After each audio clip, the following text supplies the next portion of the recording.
Whawhiloa ia tu lenga whaloalo I loutou mafuta mai le pa iae o le atunu. Malo le tau wata, malo foi le soifua manuia. Ua tātou pale foi fuafuanga sa whenga iai le nei aso. Le manatu ua foi a inga. To e taliu atu I maota malawa e sa usua I le tai au. Whenga iai mga luenga e pe o na masani ai. Ia o nisi foi wa amata o na nga iatu I ngā luenga e whenga iai ma se taimi o le nei o le tau whai unga o le nei asua nga iatu I sei tūpō ana nei o na mana wa foi lea. Ai o le wa ai atu I whafo atu o le nei atu no o lo mātou tautua I nā tuai lo tau pa ia sa moa. Ia o na whapele o se langona atonu o le nā e tau te whenga iai maulua I tūlā o le aso fau. Wa ulia mai le lofa malanga le lei o le tātua tua. O le tātou whainga malolonga sa whenga iai le pō umawai. Sa le ailava so tātou manino pe malamalama. I le lofa o le atua po le awhape I le soifua maleola. Ia o le nei laua tau lau o le tātou tu atu pe le tua o tātou manao. E ale le talo ina ia alo whangia. A inga taitasi. Ia mai tātou umalawa o whenga iai ma le moe le pō umawai.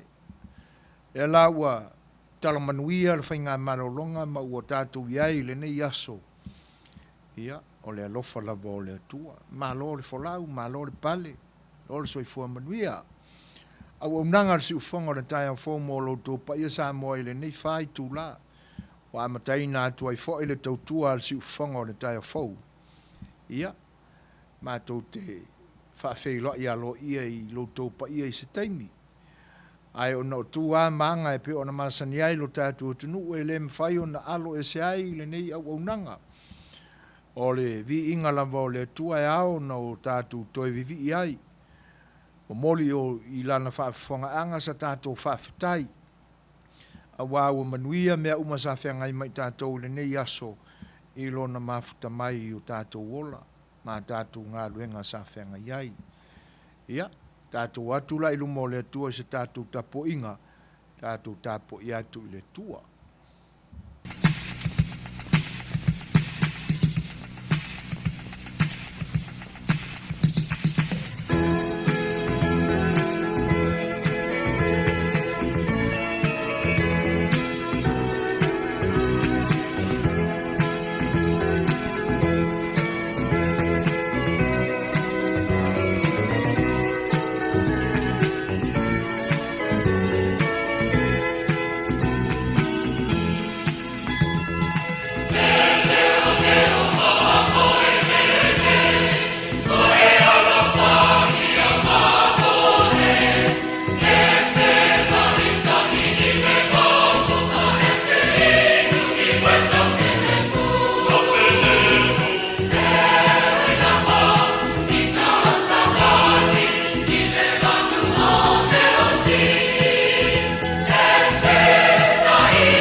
o le a o whaia se tātou talo, tātou ifo ma talo na tua.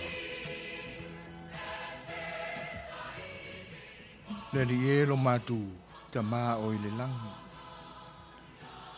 Mātou whanene eina lava la o fio ma lo mamalu sili ese i le niwa e ngau le aso. A whengai ai mātou umalava lau whanau ngā lulue i whaiva matiute pe o na ua e tō fia mai walawina ai mātou e ngalue ina. Na o mātou manatua i lava lea e le whaangaloina i o mātou loto le alofa tau muli o oe lo mātou tua. Mātou whaamanuina la ua fio. A wā o mātou pale pea i whaamanuianga mai a joe. O le ola tului o lo mātou maua pea i le aso ma le aso. A whiangai o tangata ma malolonga i le pou mawai. A la whai mai na ua topule pea la ua fio le soifua ma lo mātou ola. Se sifo ma se sae o saute ma mātou a oanga iai mātou i whaiva ma whiau o le nei aso. Whaaftai o wā unoa mātou mani pōpua ngā. Mātou manatu fo i nisi vaenga o le lalolangi. E se atunu o mātou no nofo ma au mawai le nei vai tau e se mai lo mātou atunu. A o le taltununga ma mawai i tonu ia i mātou. O lo tutusa umai mātou le tausinga alofa lau fio le nganga whaaftai lea. Mātou whaaftai na wa e le tu la fwai mātou i pule sa oloto ai le leanga. E ala i whainga i whaoso songa le li o le lalulangi.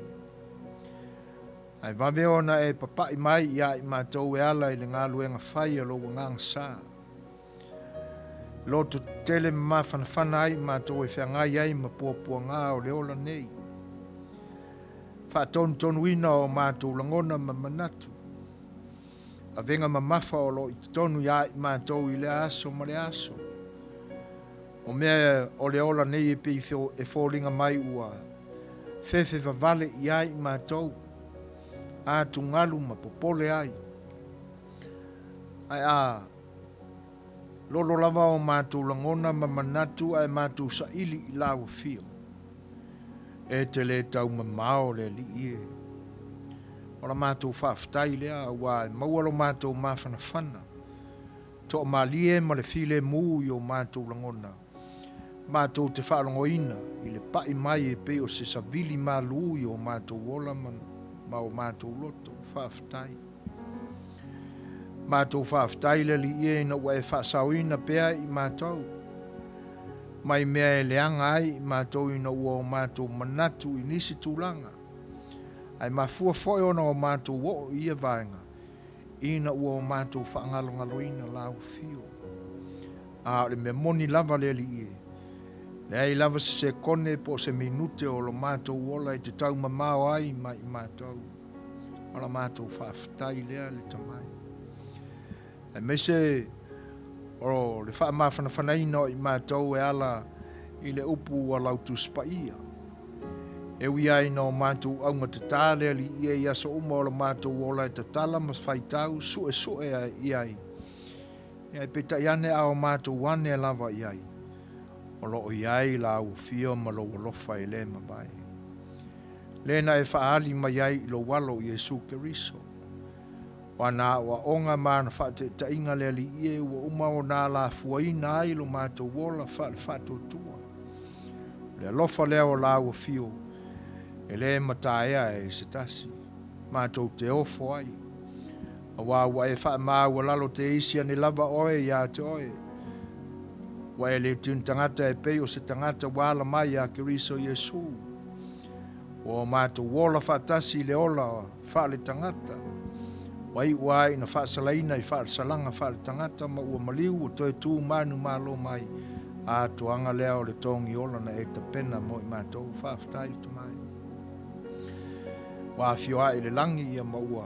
Whaia le whaiva o whauwhautua ma te tālo mo i mātou o whanau o tangata. Ia maalo o mātou iai pea i lea wā i tau i na ua. e awina mai lo wanganga pa ia le li e o le ta iala lea ma ua o mātou malolosi ai mātou wanga atu ile nei vai asu sa o lona lima ai lea o asu sa talo o na o mātou whamna tuina le fioifo le nganga pa ia o lau fio ia i mātou mātou tuoi nā tu ai pea lo mātou oli ma le whaafatai e ui na vai la mātou sue a le manatu atu ia te oele li ie ma o mātou ole atu ai na ia e whaamana malamaina lo mātou vai ma lo mātou pong sa whalau te leina e lau a fio lo mātou marama male i loa ia te oele li ie mātou tui nā tu foi lau a fio e pe ole matua o le nei aso i lona whaitaunga le li ie mātou whaafatai ai na uai au ina i mātou la aunga whaamu ia Yesu i le maunga o ia whaamanatu mai ai ina ia mamao mātou loto ina ia mawhai ei o na o mātou i loa lau fio ele mawhai o mātou mata o na tilo atu i lau fio le li ie wai le ai lava se isi e wa ai maola pea a o mata whaatua o mātou wanganga le li ie o le nā tono e te fia sila mai iai ia tu mawia i lau fio lo lava mamalu mauvi inga. A o nei aso ma lo mātou whenga iai ma whiau mga luenga. Ia leali ia se ia e lawe ina i mātou. Ia mai ia i mātou se loto mamae pe o nā o ina i mātou e ke riso. Ina ia o mātou usi taipea i le musu mai o longo anganga pa ia. Whamaoni ai mātou ia mātou whiau mga luenga e pe ona e wala uina ma filifilia iai mātou. Ia o mātou i loa ai ona whaasafua le alofa e te whina ngalo iai. Mō tangata uma le li ie. Ai le nā o e mātou te tau iai ma o mātou masani. Mātou tui nātu i lau fio. O mātou maftianga ma puapua ngā meo ma mawhai o mātou loto. Eli ia wha mole se ia wha sa olotoina i mātou ia no tanga. Me o lo sa ili ia o mātou loto ma pupu ia o mātou manatu o me palama ngalo i leola nei. Ai o mātou taula mua. Ma o mātou whaulu whale ina pēr i o mātou loto lo mātou fia sue ia te oe lo mātou tua. Leli ia le whaingo fia lea ia i mātou. E maua i mātou le whatuatua. Mai o mātou salamo le li ia i mea o se maang salai mātou. Na manino lava lea o lo mātou wa ai atu i atu oe mo lau alofa. Mawhitaina e lo wanganga wha e ua ala whai mai wha noanga i le nei aso. Mai se foi o i mātou i lo mātou wha longo atu i mea o tutupu i le lalolangi nei. E te nane foi o lo mātou atunu i sa moa le li ia. Mātou wole matu i nātu i lau fio. Ina ia topule pea oe lo mātou tua. Mai e whaia pea se lao le li ie. E toi whaafo ina ai le pule file mu ma le pule sa loto i o mātou tangata. E ala i upwhai o lo mātou malotu to tasi o Samoa. Ina ia uani to fatu i moana ina ai o mātou tofi. O tawau ina pule sea. E la toua le mawhai o na o lātou whautauta i le tuina nau o whaososoi na ai o lātou loto e le li o le lalolangi. O se ai o lātou wala ma le taitainga o lau atunu. O mafu ai o na le whaasafua lo walofa i le lautelenga o tangata. O pe e fōringa mai ua sua malia o lātou languto e tau ole ai i le pule sa o loto o tangata malo lātou talitonu. Ona whaaseseina i fo lea o lātou filifilinga. Mātou tuina atu i atu oelo mātou tamai. Ina ia e lofangia ia anganga. Ina ia whaasaolotoina i le pule sa ua le ti apolo no tia ai o lātou langona ma o lātou manatu mātou tau i atu oe. Ai e whaia se loto fau tutonu ia i lātou. Li liu ese mai ala leanga ma le fia pule ma le sa ua i o mātou tangata. Ai e salamo ma toi fo i atu i le whamaoni i lau fio.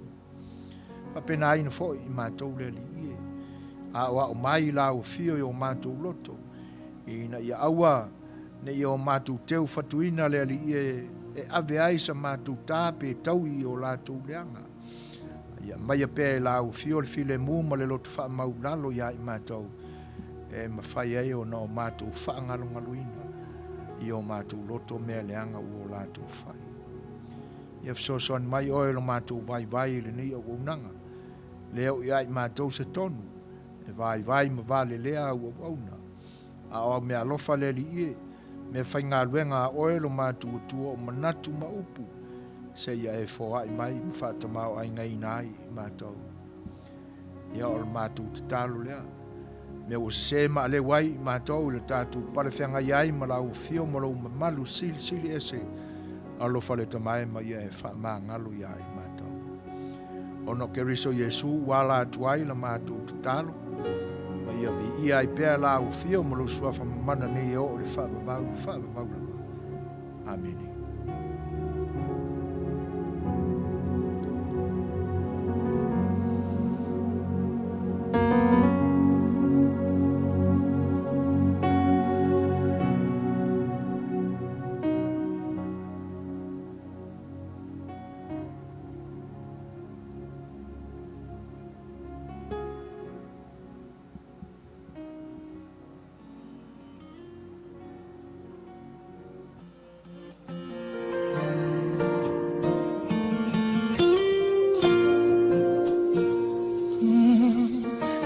Yesu o saunei o le mawhai ona o whangalo ina loa lofa sili ese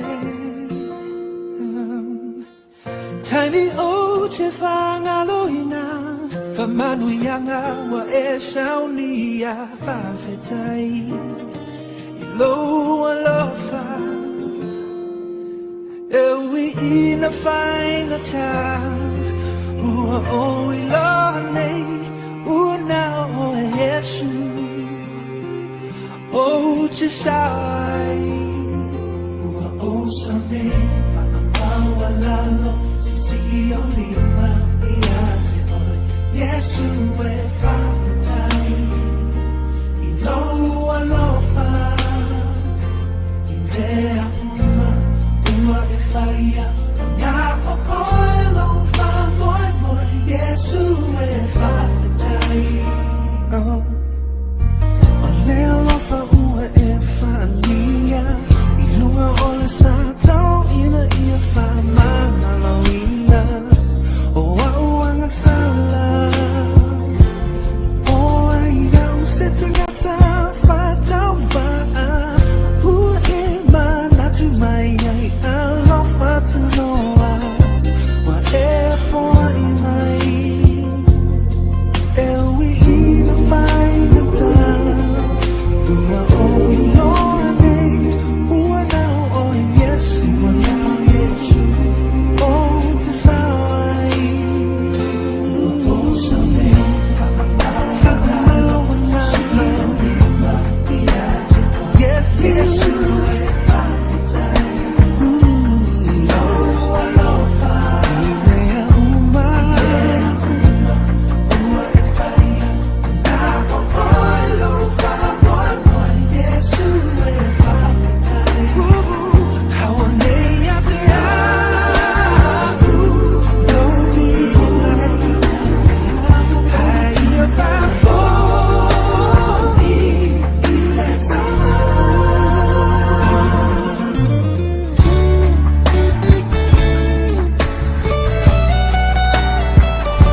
Naua mai a foi ni tātou tapu e o foi nai o tātou roto I le tua I na ia silsila no mai a o whengai ai ma tiute ma whaiva o le nei aso e o lo ngā lurue I so se mata ngā ruenga so se mata whaioi o tonu foi o ainga i le tausia o whanau e te nane foi o matua tausi.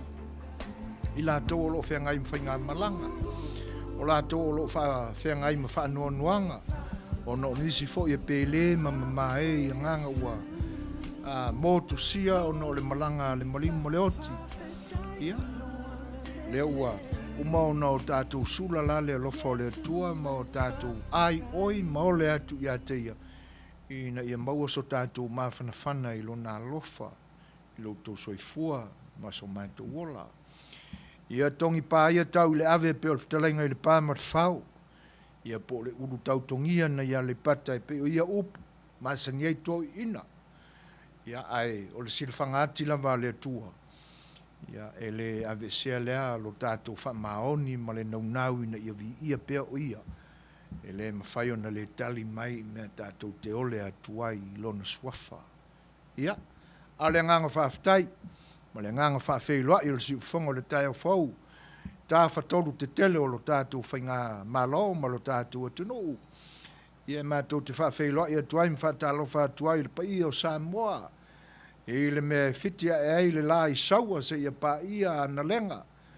Ia, i le mauta i filim pulutu una tawilo ai malo. Ia mātou te whawhewhai atuai le pa ia te o tau aingo e, o aingo papa, aingo nofo, ma aingo te whaiwha. E whainga tā, ia, le awhiwhio ia te o tau tama ma ainga. Ainga fo i maa tau tama.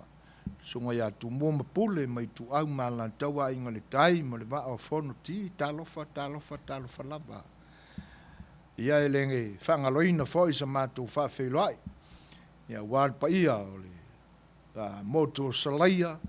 Ia po le moto whawhiawhianga e pe o ngangana i nei o na po e whaingta oe.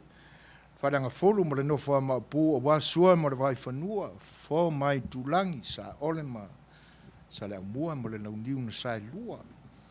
E whapewhai, ona whawhewhai, ia, i le motu sa, whainga tau pae lei ma, o pale pae tau waitu, le whale tau waitu, mo le whale tau tangata i le a whio oe a liu whatui, whapewhai le na, le la au nā mutasi, ia, au wa au to ma upu ia te ole manu tele, tā lofa lava.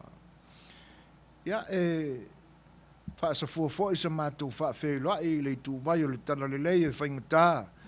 Lau tau tūri vai ngase i le tua ia te o tō whio i le tana le lei e whainga tā o tau tama whaasau le langi, tā lofa lava. Whata whai tauranga ese o lo tala whaauto ai lau whainga luenga le tua o lo whaatuna pāu li ai o whioanga ese. Ia, e te nane whoi le tau suina o le vai o le ola. Ke riso molona mālo. Ia mātou te whawhewhai atuai, mālo whai i loto whaiwa te talo. Wha no manu i le tua, alo whangia lo tātou atinu. Ina ia li liu ese mai ala o lo iai, o le wha loto lua, ma le saisaitia i au penga le fili e whewhe ai. Ona o le pule sāwā, ma le pule le tonu, ona tai e peo na iai. Ia, whawhewhai atuai lai, ma whaafitai atu i loto whaiwa te talo lea, ia awar se lau le lei, ma se lau e toe whaafoi ai le pule mamalu o le atua i o tātou atunu uma o tātou tangata, whaafewhai atua i le ngang whaaloalo, tālofa lava, mālolo soi fua manuia, ma le langi e mamā. Ia le ngatai lea, ia o le whaafewhai atu fwoi e pūlenga wha le mālo wha tem karasi o lo iai lo tātou atunu e se sae ma se sifo ma tau te whawhewhai atuai i tai o le malo toto tasi o lo tātou atunu la o fionga le tamai tai pāre mia whirwhiria o lo tātou atunu ia te nane whai o le sui pāre mia le fio lo fionga le whonga whitalai ma lo sui whonga whitalai a fio li tamai tai o le kāpeneta ia me se whai pule o le pāre mene o le malo toto tasi o Samoa. Ia, whata lofa mwhawhewhai atua i loutou pa ia ma loutou mamalu. Ia le ngata i lea, ia, o le tū whoi o loo angai ala tātou whainga malo, ia, mātou te whawhewhai atua i le nganga whaalolo. Te nane whoi o le ofisa o whaamsinonga i le fio o le fionga le whaamsino sili, ia, ma le sao whainga o le whaamsinonga, ia li i ma te maitai, ia lo ia a whaamasino, ia te nane fwoi le au waa o lo ia, o lo o ta penaina le ami o tonu lo tātua tunu, whawhiloa ia tuai le ngang whaaloalo, talofa lava, whaululunga o matanga ruenga lo tātua tunu, o lo tu maupea le whaaloto lua, ma le pala a aise, o le atua e fōa i mai le manuia, pe atu ese atua lilo nā tō te tāpua iai, ai mātou te whaatalofa te pe ia te o tau, talofa lava. Ma lo le fai fefe, ma lo le fai pala ai o tō whi au mga ruenga, te patau la il sa tauro o tātou kiliso manu malo, ia e sau wina ai o tō wang sala, me o lo fai le tātou whainga malo, ai whakalo whakapea. Whainga malo i sae, ia, le fio o lau fionga le kovana, ma lutena kovana, fionga le whonga fitalai, ma le nofo asuia i te nane foi o mao tai lua, ia, whaatalofa tuai le ngang whaaloalo, whainga malo Amerika Samoa, ia tuila manua talofa lava. Whaaso poroa sa mātou whaawhelo ai, ma tua tausi o lo tātua tunu, e o whaalupe o la wao sina i te tono mau te malawa, lau tau whaiva te talo e manu iai, whaiva o ainga te tasi, whaatalofa tuai le ngang whaaloalo talofa lava. Ia ele mwhaiwhai o no mātou whangaluina, pā anga mau ma mai ale nei au unanga o whaatasi mai. Ia o e o lo ilunga o le Facebook Live, ia te nane whoi i la tau o lo mai moa, mwhita whafonga mai i le YouTube, mātou te whaafeiloa ia tuai le nganga whaaloalo. E whaatalofa tuai le whaatasi mai o leu lua ia li Agnes Smith moa, stalofa lava, o lo o whaatasi mai i Brisbane Ausitalia. A pe fo ona fa fe lo e tu fa tis mai o le sunga ya veni levi ma lo so fo manuia fa tai le fa fe lo mai all the way from Sydney Australia talo fa lava sunga ya le lofi la ulu talo fa na le lofi ma lo so fo e fa pe fo ona fa fe lo ya file mu tangata mai mo fa tis mai Wellington in New Zealand. Le te mai tai whai aonga i aolo wha i ona, ia, se le ia le wha i loa mai pe o lou suafa o lo wha, ia, tātou tau whai mafuta fia lea, ia, masalo, ia ele manatu a leo tuao pepe ua, e se e iai, ia, po se suafa maa ulunga fo, il pa i o le aing sa tuala, ai whatalo whatu, e le whatasi mai, whafte tele lava il whawhelo ai mai, manuia wheau, mga luenga o le nei aso, alo whatu fo e lau fionga. Pe fo ona whawhelo ai, whatalo whai ato, nise nona, mafuta mai Melbourne, Australia, pe fo i mineka Kirby, ma lor soifua, ma lor le lange ma na kau, talo falava, ma futa mai whea, Queensland, Australia, ui, talo whai. Ia, Ronald talo ali tui, ma lor soifua manuia, lor le lange ma pe fo ona whawhelo ia, e le whatasimai o te maita ia tu tasi Taidelia, ma lor soifua manuia. Yeah, thank you very much for tuning in on our program today, Tutasi. And we lava for fuanga lo fenga yai. Yeah, elenga te leo le fa fei loa I mat fa talo fa tu isia uo le sunga le li fai au ya Andy Kirold. Hello, my friend. How are you and your lovely wife, Maria? Yeah, Mr. and Mrs. Kirold. Okay, I'm so glad you're tuning in on our radio program, Pastor Andy. Yeah, have a blessed weekend. Also, I love you so much. Alo fatele atu mo oi Andy, whaftai mo whaltua ya Maria. Ape foi on fa velo e tulanga fa lolo ya Albert ainu ma lolo so fo monia e lau tofa na mulo ulu ia fa aftai le tu o le nai ma ulunga le awino le masina il soifua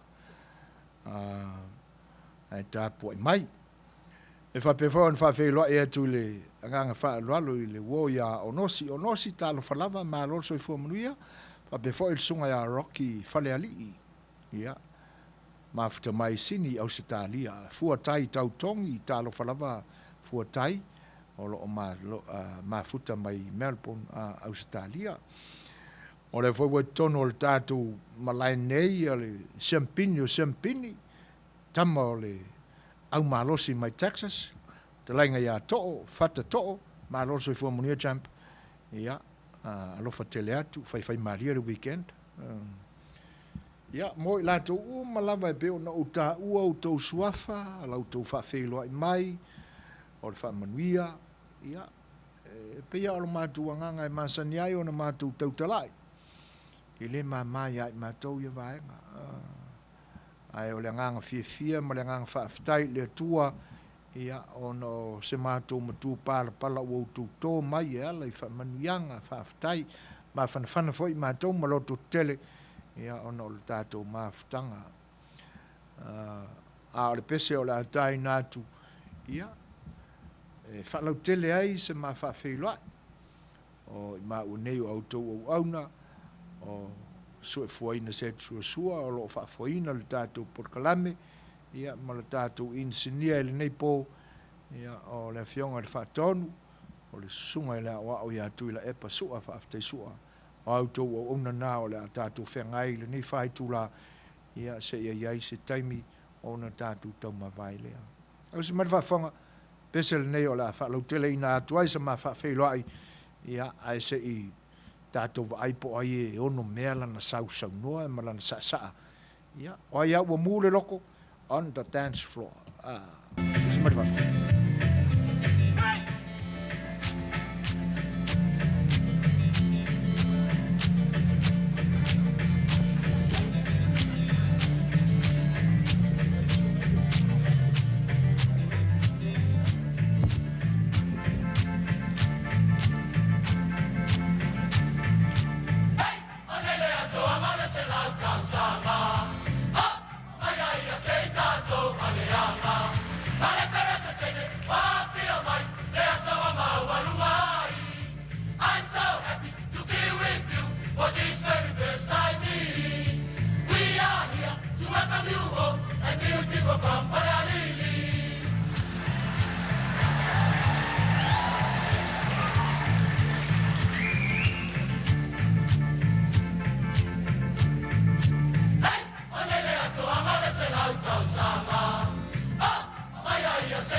O le a pese fale ali.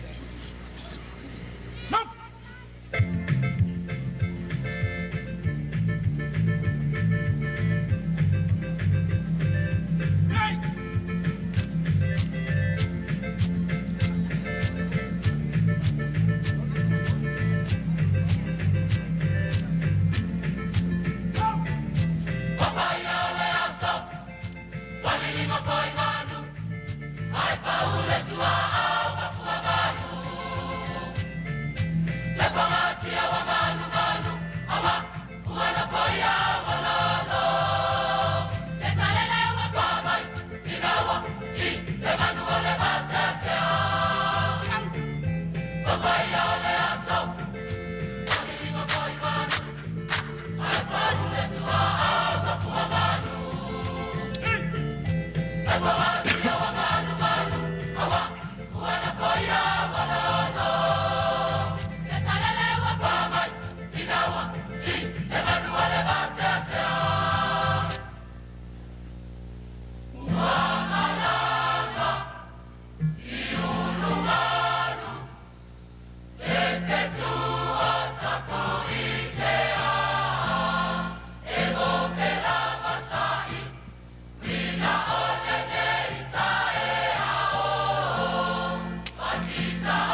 Ia, o leo ua tūlai mai le tātou temi toi 10 minuto ni tāle o le tūlai ono. E whawhei loa ea tu le whaatasi mai o pise ina se sela o wha leonga o suafa fuatia tautongi wha marulu atu fuatia pe a whai fo isa wha le tonu le wha ai al kuinga. Ia, ai o meside o leo ua toi mawala le atu la uwa ai ia wha marulu atu ai le vaenga. Whawhei loa in whatalo whatia Lisa pa Lupe Robertson Ione tāna whalava malo se whomunia e wape whae ia le whitelenga a tapunu anga male malo so I fua tapunu lo whae ngā lulue le ni aso ia whawhte tele lava I whei loi mai ma le mafuta mai Barry muri pola sua tālo whalava fia tau vao malo whawhtai e le whatasi mai e whapefa on whawhei loa e atu a nia le au sā ma lor so I fumanuia nia o waito e lau o lo whaatasi mai vai lima wa mai le tau lo tātua tunu mese lo tātua tu malo si o vai maunga ma lo ia whapefa on whawhei loa e atu a fua rosa muri au maseali o leo ua afal se fulu I Australia e pe ona mori mawina e fua rosa whaafitai ia malo foi le pale ne aso I soi fumanuia e whapefa on whawhei loa e atu e le whatismail to fine ia Helen alo ulu ngā ono all the way from Tacoma, Washington tāno whalama Helen malo whaafitai le whatisimai me silo nei manuia o lua masto ina I le ne aso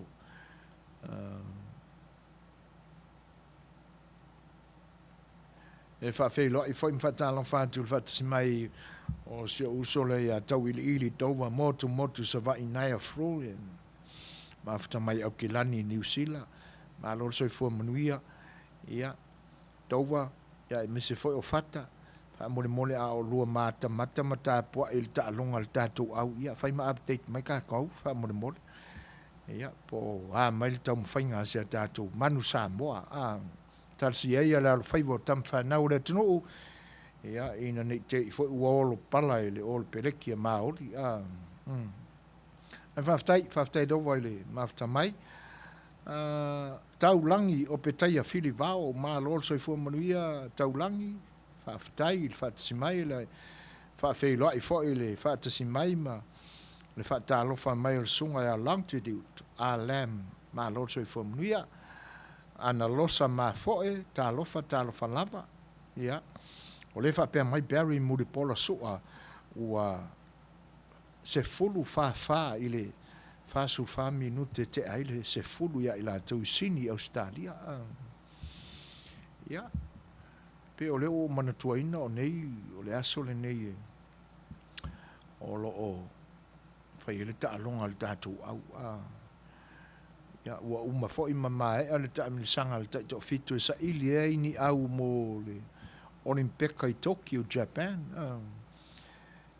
e uia ina malolo ma le manuia le tatu tau mawhainga nai whanau ma nai uso foi sa a vea le suafa pele o lo tatu tunu I whaalanga mai am whaanga tama le lalolangi ai e ta awaia e se lo fia le tau mawhainga nai tama salo le iwasfuru ono po le iwasfuru fitu pasene o le au o tama fau local players ia ma e walo la tu tula I mai ia la tu temi mua e whenga iai ma ta alonga whaavao ma lo te tele whapea ia o le mea lei loai ua leo toe iai le langona meia pe whapea foi ole e nervous a tātou tamai malai whafo.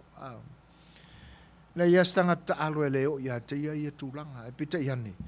Ia, o na uaulu whale manatu o tupulanga ta alo e ne iaso, le anganga ta wivi, ma le anganga wha malosi, ina ia tō manuia a wase ai, o le tāpo inga ma le wha mulia le atunu.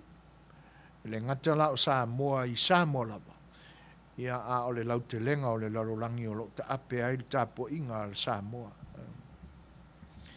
Ia mele e se lo whawhetai ai le tamrisanga len mawai atu nei. Ia ai e le o muta ai le o li mai o isi tamrisanga I le lumanai. Le au mwhai on to e talai tu langa whapeana no noa tia I le tausanga umawai o no le pule sa wāra ko vitis funmareiwa. E ui lau fo ina ua whaali ali a mai le isi li vaenga o le wha mai. Ia e iane manatu o lea ua maua I so e ngā li popoto scientism fo mai ata mamai. Ia vaila au e tong whiti ai. Ia whaatasi e la mo lo tātou whaatua tua I le atua o le fo mai ma le vaila au o vaila au. Ia ona le to e atunga luale pe popole I tātou. Pauare mea ia wha e te pea. Whawhelo e te whaatasi mai o le tumaita ia Maria Fatima le vale. Malo so I fo Maria. Whape fo e on whaatalo whaatu ia fia file mu ulpak. O lo whaatasi mai me le pone Australia. 5 talo whalava malo me le pone fo I o lo whaatasi mai e 5. I whape fo e on whawhelo e atu ia Teresa Sterling Thompson. Salt Lake City talo whalava. Teresa. E alo manatu o le te tilo mai o fōlinga I lungo. Pole alawa device il nai te whaongaina. Ai masalo o le a e sila manino al tangata ia so fuina I le aso luas fulu mo le tolu o le masino I ulai. Io e isia matu tau mawhainga le nai tau whai nai luto ai malos. Ia.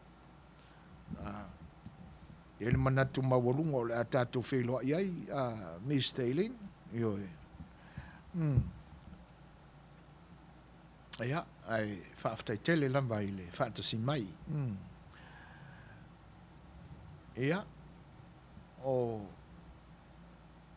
le o manatua I le whaapata pata mai te mai tai o le malai. Fia tau wau. E to sai ma le pese na tai na tu tātou te wheloa iai. Whātunga ia. Ia. E ia le mamo onga o le loto. Ina ia awane I mawai atu mo tātou tupulanga. Le angai mo ia o whewhi loi fo I tū ma suinga whaona poni. A o loo na namu mai e ia le manongi Samoa. E oi na le toe ato toa. A lo atangia mai ei tū maanga le atunu. E pei o fati, o le tapena ina, o le pese atoa, ia ma upu o lo o au mai o le pese. Ai, o te langona pe le ase sila fia foi o le ase tatu whaasoa I whaamata e fia vaenga o leo le au whai pese Samoa. La so manatu I ai fia. E fia au ia vaenga o le pese Samoa. A o a fo I vaenga ia ingoa o ia vaenga. Eoi. Ana la fotua tatu tatala noa iai. Pe fo ngō kākou karkala ngoa I le malu malsonga I miti le vai aso mamai. Na watu ai fo I nai fesili. Ia, ele ia sisi na mawhai o na tari maia. Po le ale mafuanga o le winga o le po le ale winga o le upumalu. A wai urua I tamai tae o le atunu una mua taina ia malu. Ia pea. Ioi. Ia mamai atu la le nava I aso ma lona mata upun whaatalitan noina. Ane lawa se o kaku karkarangoa I pe fia vaenga o le au whai pese Samoa. A oa fo I ngō ia vaenga. Tai peila o le vaenga o le sao whainga le au whai pese whaona po nei o lo whaongaina te le tonu e kalesia mālantu o whai pese. Nā lai whaingoa I o vaenga tamai tai e lua. E lua vaenga tamai tai lua vaenga li. ia o le soprano o le alto ia vaenga na te mai tai ia liliu mai le vaenga wali ia o le tena ia ma le bass ia ai o ala ia ingo vaenga o le fai pesamo ai fia foi ia vaenga o le fai pesamo le ase so finangalo iai fia ia e fa felo e tu ia manu po manu pi o lo mafuta mai i New Zealand tal falava o ia o le so fia e le fa ali mai so finangalo e fa felo e tu fa mai o le sunga te akono ia e tueni ma lor so fo manu e tu e po la ftelinga fo no ia fa talo fa tu le nga fa lo ma lor so fua ia a fo fanga o toi o le ni ia so le fenga ia i mga luenga ma tiu te fai tonu ainga lo fangia ele li i fo fanga uma lo fatele atu ia me se fo o nei lo ma tu o lo tausia nei ma tu tausi fa fatai e fa fe lo e fo ia val to a Ioane o lo ma fta mai i Brisbane Australia ia fa le ma sanitele a ule fa le o ino ingoa fa tamauli ia pe o Yara Pirpa Brisbane Australia ia fa ftai tele la mal fa mai o sole ia se fa kai los fa ftai ia no tole manuia i ma tiute le ni fiafi ma fionga fa tonu ina we fa manuia mai losa we ka fiolai e fa fe lo ia tu ato nise nona ta lo fa na to nise all the way from Melbourne Australia tu lai melta tu temi fia to e ono minute tale ono io ia ma ko foi le se ka ko pesele ia se ma fo atili pe fia ia te nane vol sunga e tueni ia pe fia vaenga o foi pesamo fo ingo le va o ia vaenga ia usi mai lan fa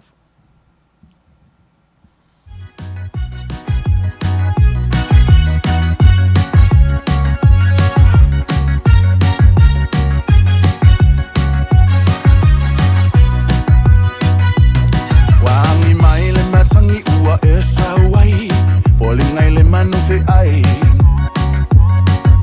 malo si ua tata solo waya te oe le pato wai lo mua lo le upu fai fai waya te oe le mala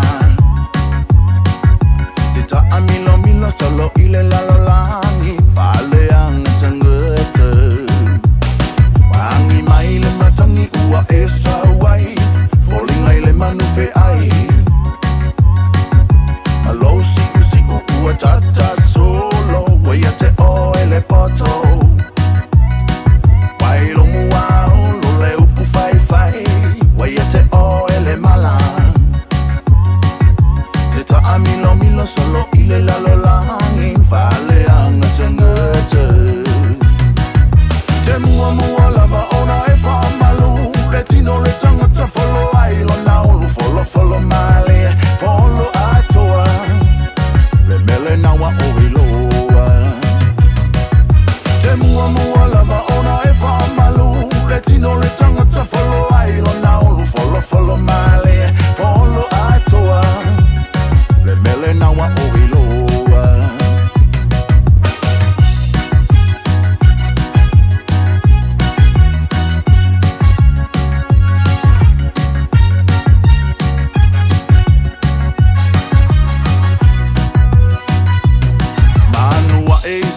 manua e se fo tala ole ino o matu masau te wetu muile popole le ai se file mo lo fa ama walunga pule te tu wa o ya yesu wa e fa o e se lona mamalu o se olanga pau manua e se fo tala ole ino o matu masau te wetu muile popole le ai se file mo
fianga le a foi pese pe o no tu fa fonga mai tu fonga le fianga ya tapu loa malele paulo There's a common sense. e pe on lausi lo fia e lo na sua forever king fai popo ya e pe on mori mori anto walo to fa fonga anga tu le melta tu temi te lua ma se a minute on tale o le tu lai ono fa felo ia tu ya il fatto si mai onoris fui maono fa pe fo on fantalo fa tu ya coconut oil lo mafuta mai i le sitete o New South Wales, Australia. Ia, malo. Tony tia i talo falava e fa pe fo i vaipu e Sarah, malo so i fua manuia.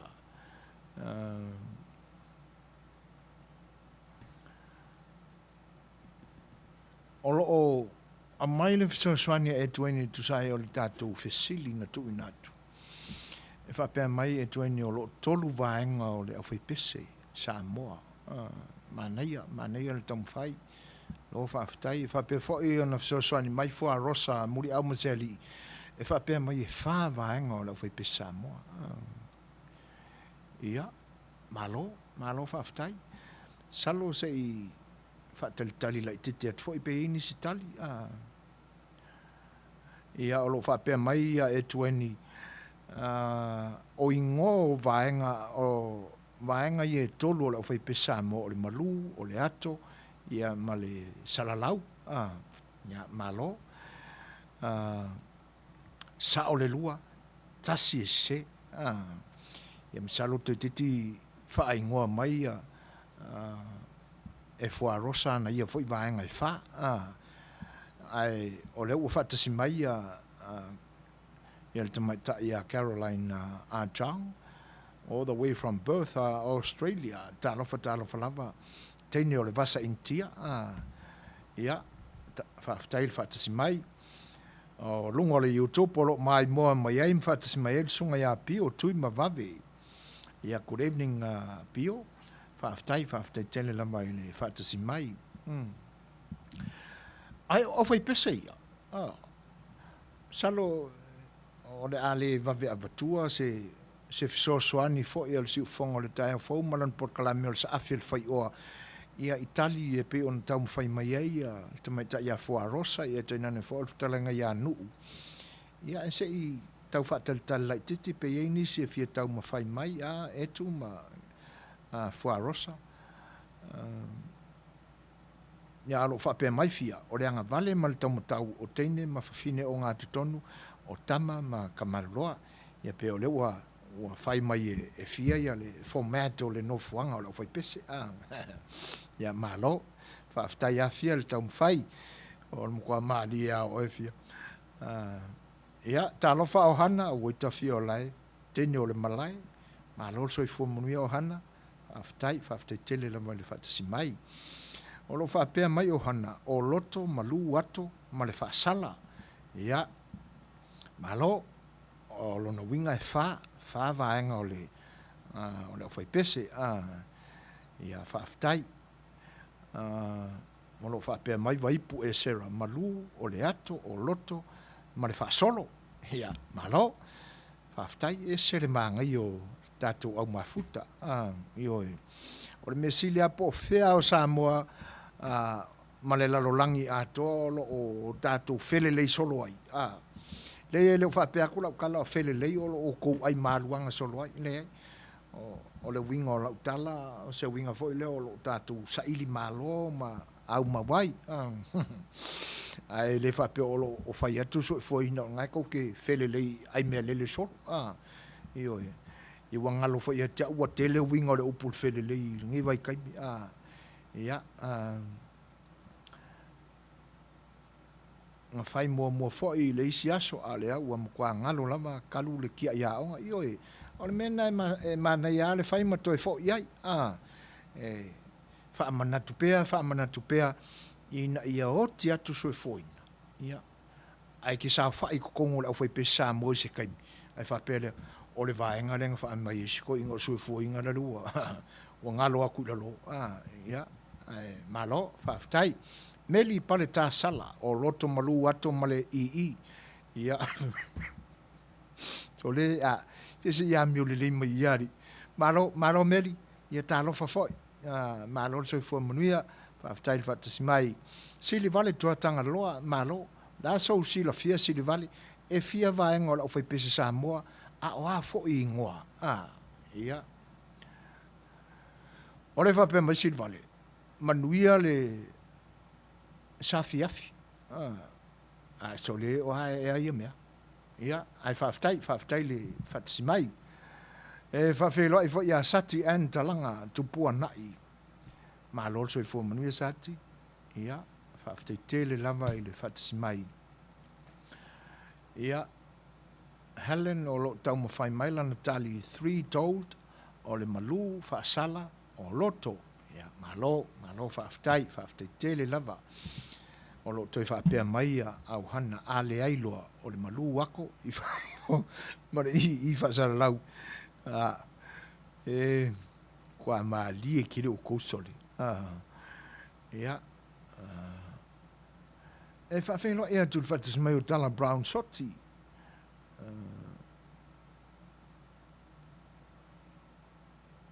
o lo fa pe mai la le po se tali o tato vesili atala o le paulua ke le senge fa pa pomu me milo lunga malalo ma au kafa e oi ma ngai yo o ingo va en o foi pesera inga le talali ma no tala se nga me mali se me sili vale totanga lo e fa va en o foi pese o le loto i malu maleato tasi lua tolu ia malo ma tau Perry le tuala ma lo se fo manuia ia le lai fa pe mai ia losa e na o le fa sala ma le malu o wika fiola ia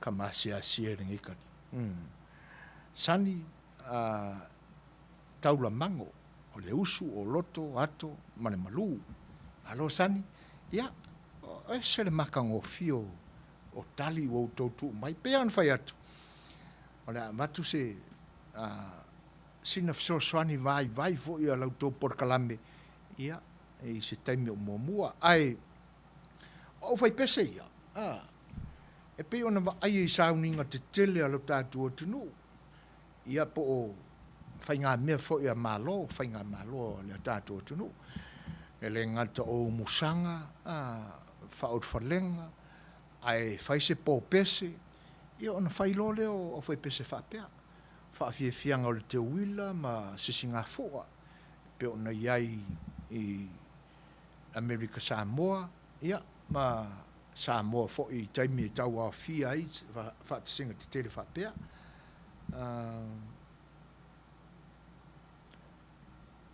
ia ole o fa i kalia mai ka o fia o le meso hat contrato ia ma paritone ia malo fia so le o vai ngai o foi pese con o pui le sa voi ia e ka ke ofo se ia e sa oile le ngu foi le o skamala pi tau e tau pu wane le lo fai va ne ala tu fa fonga nga sa mo ia tele ala na tau le manino le lele ia taula e sia le oita fe ia o manga kuai ngola fai pese fa pui le sa wifi e fa peron oita pepe ia dio ole oita pepe le mele wa sa wifi ia fia malo fia fo rosa o te tala noa tu fa ona o au fai pese te tele ona au fai pese te tele po le taito fa o le malu ato usu o loto ia malo fo rosa fa fitai o lo fa pe mai Caroline a Chang i o loto ato ma le malu alo ia le fa sa mo mai vai no fai pese ro kingero fia e lua alto numero tasi le malu ia malofia ia o lela usau ia o ingo o fai pese ia wa mai fia e tolu va ia o fai pese te tele ia wa mai fia o le fast HRRP ia ma le tautua a ui ka fiola ia masalo pe kaimi pese mai ia vi inga ilisi au fai pese kaimi pese mai kula epa ilisi au fai pese ia ma lako ma le tautua la lako kama polo fesa vo ile ua ki ko ile lo le uru ia kaimi pese le tautua ia malo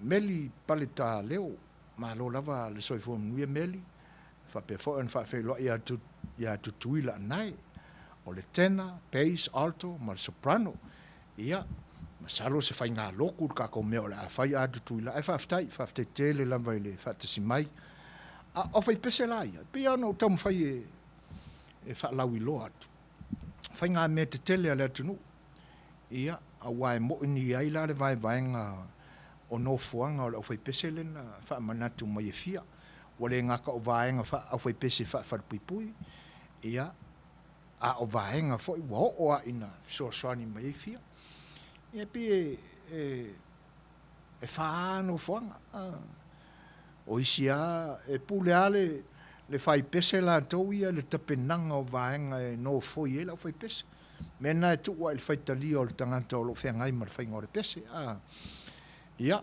ai pi no fo vaenga fo ile pi on fa manatu mai fia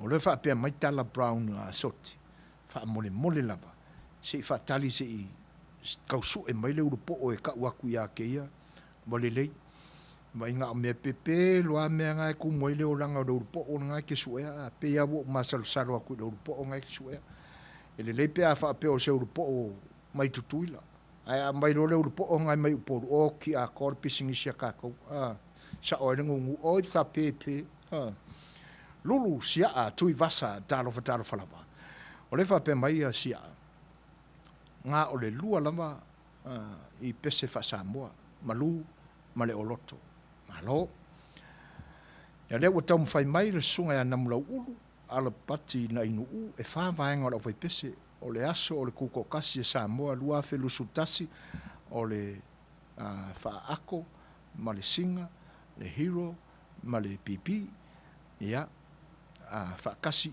oko se pa anga ena kala ka mai uso fa sala oi sole ia o fe foi se foi pese wei se va anga ka o se fa singo ia ma ta u very late wala e fa leo o le o le ako o le oloko ma le malu ma le leo muli o le fa finge so le se ia mi o le ia o ika fiole ia o ika pepe nga me oki lava me urupo ia malo fa aituala alo ese talo falama malo se fu manuia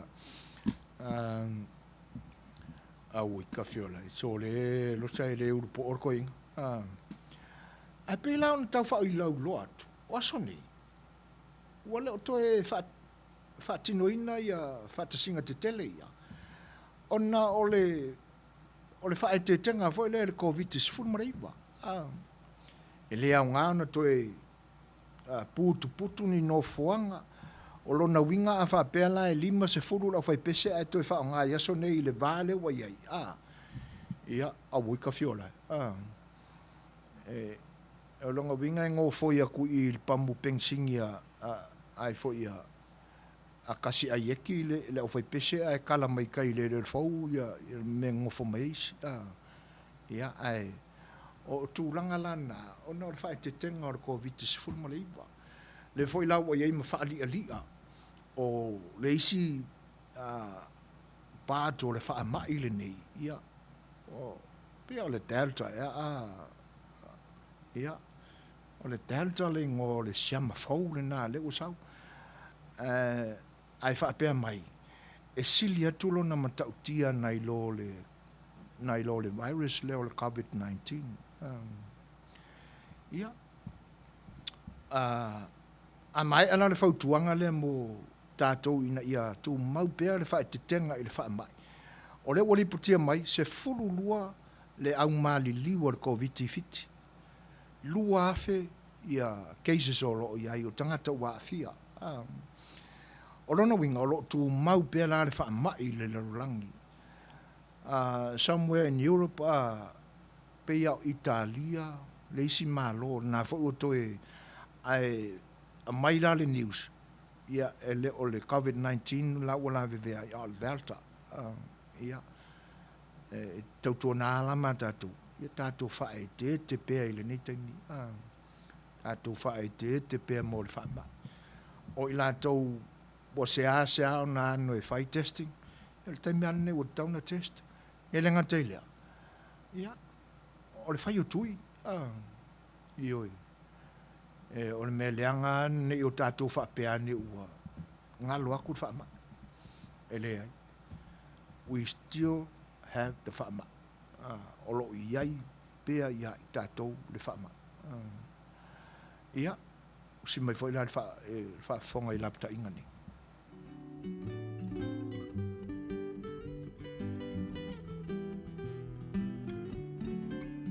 Greetings, Talofa. My name is Reverend Lee Sepulona Tanuvasa, the President of the Siufonga Taiafo, Radio Samoa, USA. Mātou tautuina le tātou stete o California, o nau tūlanga o le whamai.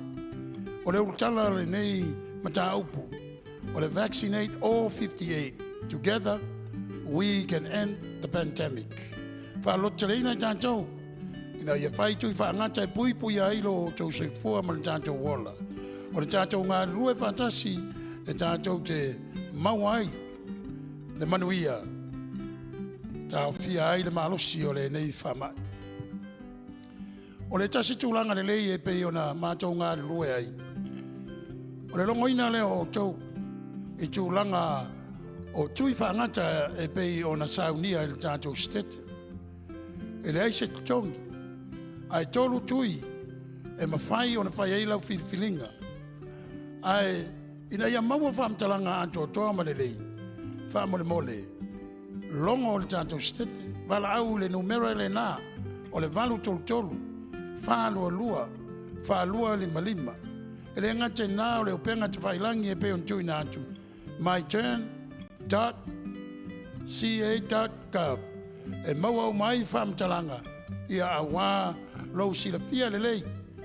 E whai ai lau whilwhilinga le lei. I lau lava whinangalo whaintalia, I le tui, o la e talo sangaina. Ina ia manui ai lo saifua. Pui pui ama ia oe le ne whamai. Pe a whai ele, whai e sau tui.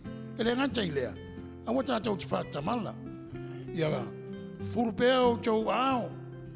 Whai le ufi fonga. Tau si le vā. Ina ia pui pui ama ia te ilantou. Ele whai ani o latou. Tui whangata. Ia awa lava lo latou fo I soifua. Manuia.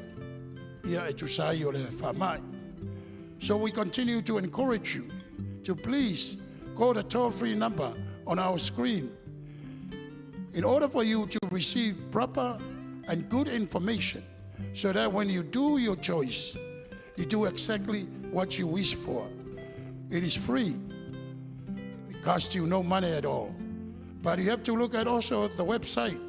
It's given to you on the screen so you can continue to look into the proper information again so you can make your own proper choice. O mea lea, Samoai ia misele, mamalu, o tangata lo papa au le tātou stete. O le utala le nā o le whamoimoe, o le nei porokalami. Vaccinate all 58. Ina ia tātou, nofo puipuia ma nofo manui ai, o no le whengai ma le nei whamai. Ia manuia, tangata uma alo tauno le tātou stete. Manuia oe Samoa. E ala I le angre lei o le tua I nei whamanuianga o tātou maua. E le aise tongi. Soifua. Welcome, dear families, friends, and fellow citizens. I am sitting here before you today in honor to represent State of California, vaccinate all 58. I Pastor Samuel Alopopo Matafeo, pastoring Sifafonga o the Taya Full Family Church. I am also an announcer, Sifafonga o the Taya Full Family, Radio Samoa USA. I also work at the cemetery, Green Hills Memorial Park, mortuary, and cemetery. I never seen or experienced anything like this in my whole entire life. I have seen many people that are crying from outside the gate, not be able to get in to say goodbye to their loved ones. Because of this pandemic, has brought so much pain into our lives. 15 months ago, we were in the darkness. Now, thankful, the state of California has offered to all of us today a free shot at it. Pfizer is safe and used. Johnson & Johnson, safe and used. Moderna, safe and used. All these three choices is available to you, is free. Samoa rea tunu pele. O te pai malu atu o roto pa ia ma lo oto mamatu. I lea o rawa ia lau puata mawhainga. Ai pauole nei. Watu ina mai e restete o California ia te i tātou umalava. Le whaonga ina o le fisosoangi tāua, ina ia puipuia mai ai o lo tātou ola, ma le soifua, mai whainga tā ma puapua ngā o le nei whamai. Wa ia tu ina mai a te i tātou le whaapuina whapea, e le ai o se tutongi, i le nei tui e te whaonga ina. Samoa le atu nupele, alo maia, whai o lo tui, wa o mai e se tete o California ia te i tātou, le nei fisosoani, sili o na tāua mo i tātou umalava. Samoa ia manuia o lau whiriwhilinga. Soifua.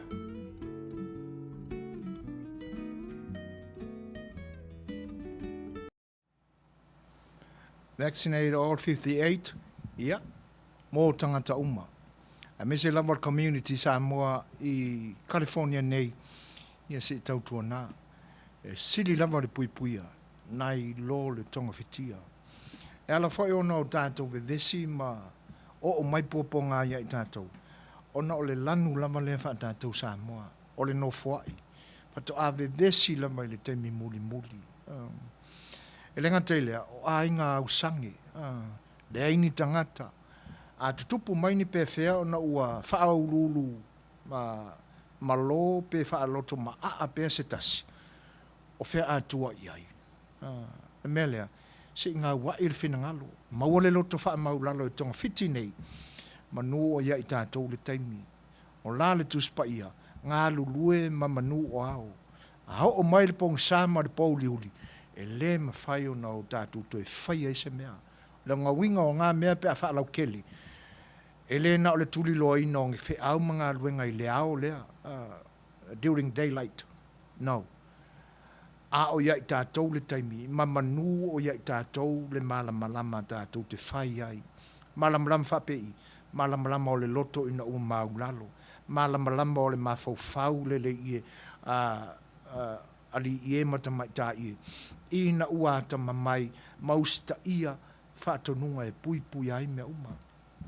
O reisi vaenga sili o na onga le iai, ona o whaamatalanga ua salalau. E whaapea e a mā le vai la au. Ua whioti ma mai ai nisi. O lau whaawinga ina uleanga e, ua umau utui. Ai na matua i o whaata oto lia lava i tino ngā ngase, ma le vai o le tino. Ni niva le ulu i le isi taimi. O lona winga e tau mai ia tau. O ina na whaai loa mai ai, i side effects ia o le vaila au.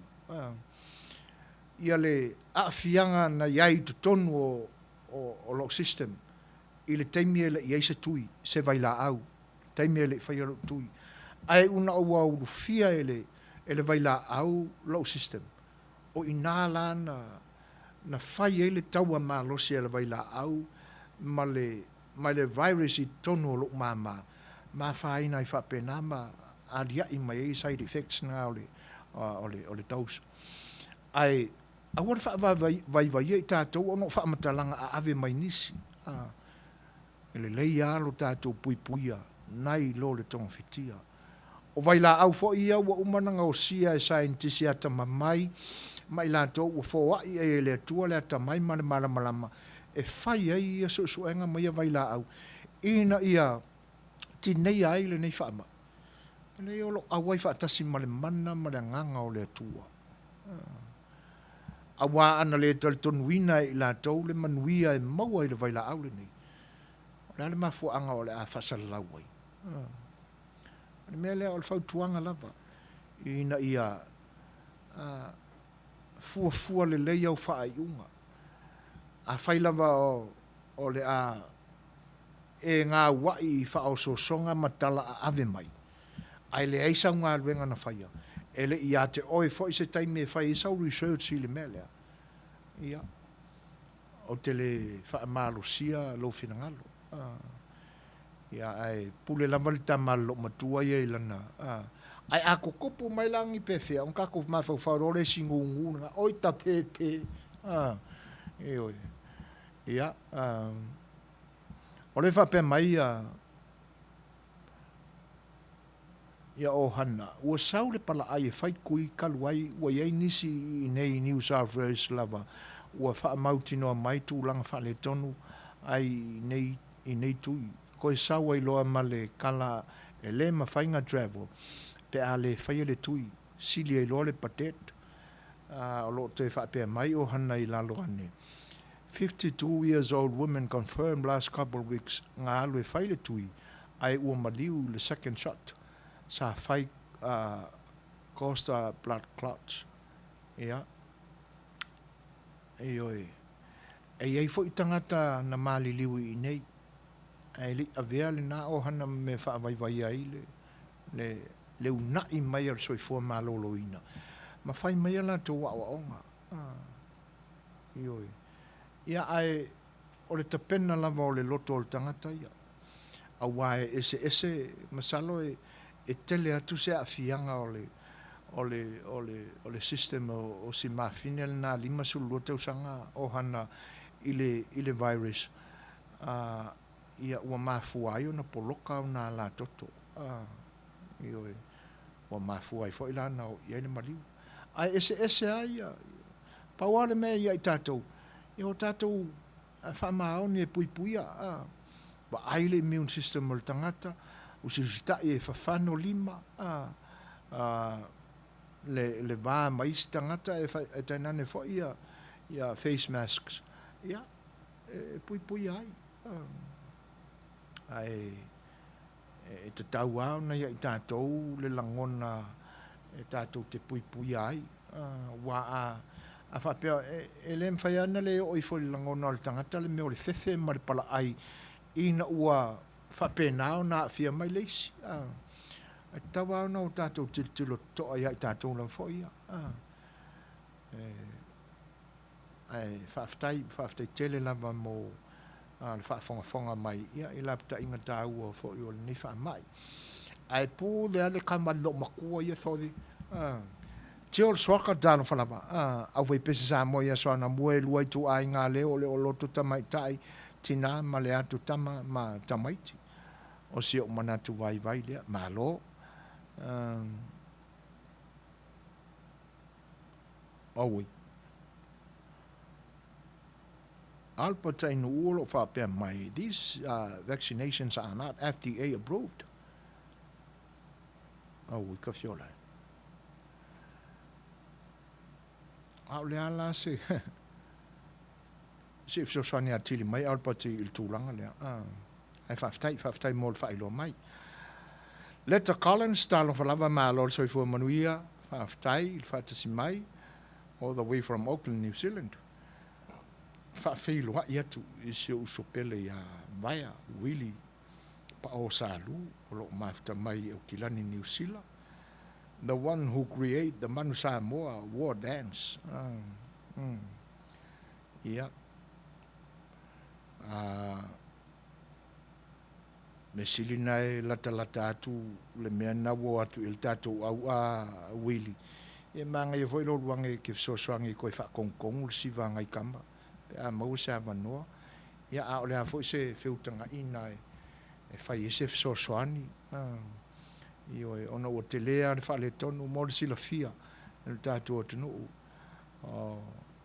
o le na ia creatinga ma arranging ia le siva tau o le tatu o tunu ia o sia uso fa pele ma to ngā lulu e wheo e promote le tatu o tunu i tūranga o whawhiwhia ia tunu e whafo ia o le sunga ia wili pa o sa lu mai la fio anga sali moa ua wha e tia ne iai pa ia mamalu a inga il suafa maia suafa tamali o sio na ainga ia o le uso le nana ia fausia ia siva tau o le tatu au la kapi le manu sa moa le ua whatasmai whatalo whatua i langang whaaloalo i le whatasmai o le uso manu e tele le weekend i nā brother an lofa tele atu mo oe ma whatua ma whanau ia tātu lal tato pesele ona vatu le fsoswani ia tu sai foi manai whaafesili ia ngō kaku kadikadi e kadi me umabai ia uthi mai da whaafonga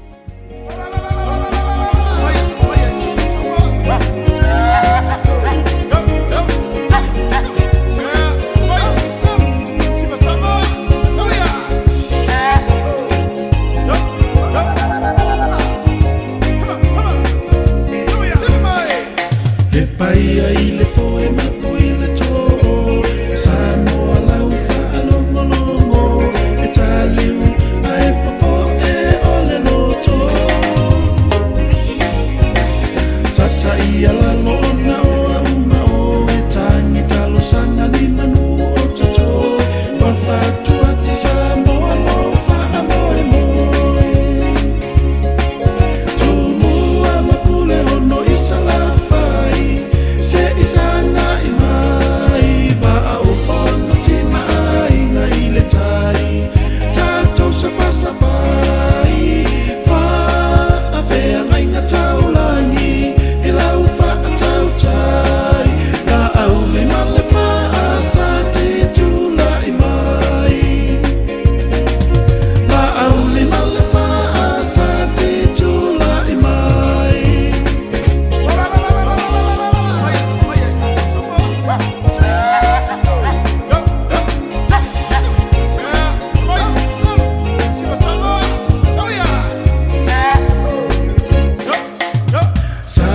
Sia lo to fina ngalo se manu lauti ile lo to mawala se ita pena sa mo ataya fa afea nai ngalo le tala lele ua funga imana tulele ua manino ai mata ota ulele tumua mapule ono isala fai se isanga imai ba o fono ti mai nga ile tai tato sa pai fa afea nai nga taulangi i lau fa tau tai la au me male fa asati tu la imai la au me male fa asati tu la imai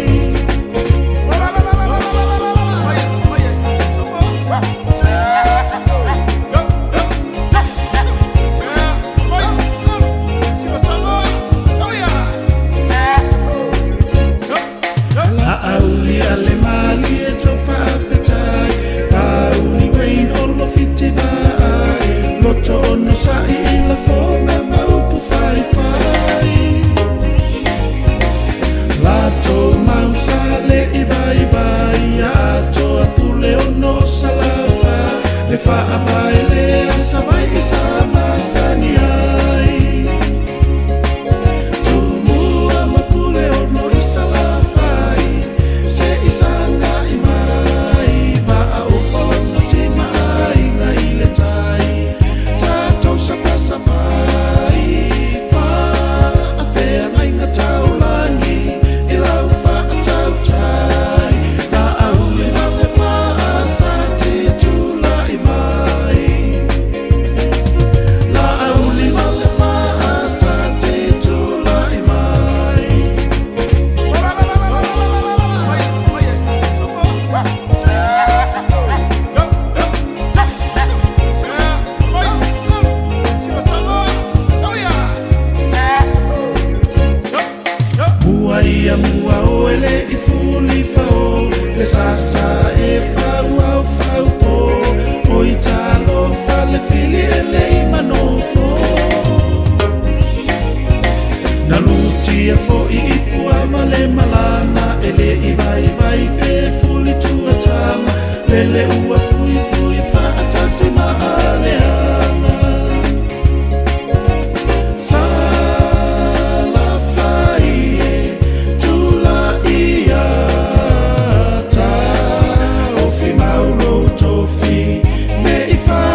ia manu o tātou manatu le ai a tatau se e whatuanga suinga wai ai wapu kole ma le osi o whatu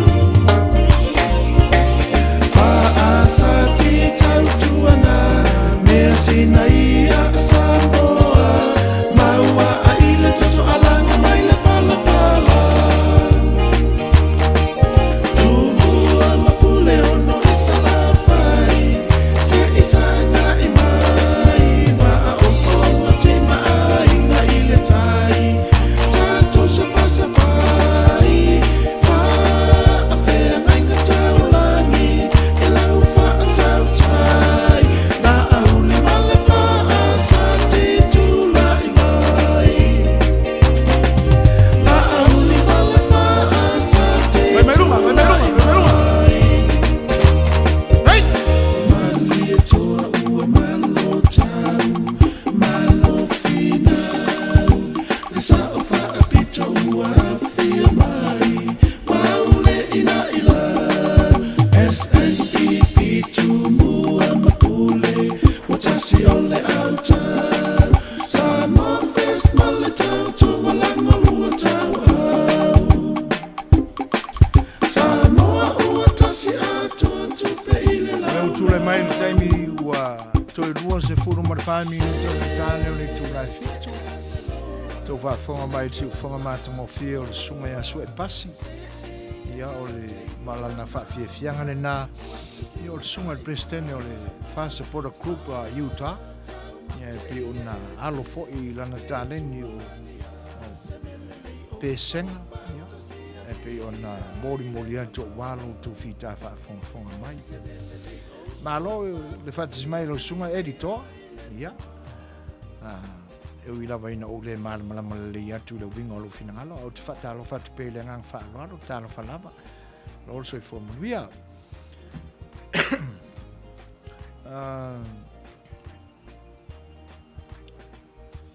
Ia malo le sau noa, malo le saa. Ia te uto foi te maitai o le malai o le por kalamenei. Te lainga ia tapunu, malo le saa. Ia malo foi sau noa fua rosa. Muli au maseali. Ma tango fia le whawhianga. Malo. O tau fai atu se fisaswani al saafia le fai oa ma le tātou por kalame le nei fia tu sai fo io. Nei whawhisili ntu inatu. O le sau wai o lo tātou atunuu ma iana pese pesenga ma na whatunga. Sa tau le ai ni au fai pese te tele pe o na tūla i mai nei o na pō. Ai mise au fai pese a fio anga. I wala au lia i whaatasinga o se singa fu ai whaamina tuina o tanga vai ma le saalotonga whai o le tātou atunuu i Samoa. Ia tēnā ne whai le whainga malo whaatatori Amerika Samoa i tau a whianga o nās te tele. Ai oso uma vai. Isa ia yavi vi inga au whai pesiali mwhai pule o fioanga. E na ale tūpāwali. Ai ai fo ilani komiti tu mamai a fioanga e whaiani ala tau pesenga. Ia ai pisa ma tele ai al whainga o pesenga na whailanga nuu. Ivi inga o le nuu waia. Ioi. Ia tala la ai tu ia au fai pese. Ia lana winga na au fai pese a le tu pāwa li im fai pule. Wana o le tu pāwa tani po le tu pāwa li. E wha le tele lani vaenga iai. Ioi. E tolu a vaenga na sa wai. E wha apea lai a wha amatalanga. O le vaenga o le malu. Ma le vaenga e ofo ia le pese. O lona winga e usu mai le natural tone o le pese, o le leo o le pese. A wha upu la e pe o na sawai le ata mai wha ona pōnei le leo le na. O le usu. O le usu maulalo i le leo o le ali. Ele masani isa mo ni nei mea ni o loto mani I mani soprano. Ioi. Ai e ia se toia ina e tangi ane ai lunga lana whaasala. A to alua ni toi ina e tau avea le leo le na. Wala vanga leo ila o fai pese a koa ianga le kupa wali. O le usu faa leo ile leo le ali ma le whaasala ia ma le malu. Ia whapena fo ila ili tu pao komiti tu mama ta mai tai. Ioi. E ia lo ma kukua e hau le leile malu. Ia ona iei fo ile ma le leo le na. Ia ma se ta mai tai ia e maa ua lunga sana se ausi I lunga o lona leo e tau avea le leo le na o le whaasala. Pi o le leo ale na sa ma sani e pesenga sa moyo na po umawai o le leo o le whaasala. A va aila e ngoka whaale au fai pese lotu I ona poni. E ke whiu e so e ia. Se vanga nāua e tango e so e ni flats, ni key flats mani tiu mani key neutrals. Onga e kaulangonga I leo le leo ngā o le whaasala. A taula le upu whaasa mua fo e pesenga o le whaapaurua. Saulava le tolu le nā. I ua ina tu whaatasi vaenga le.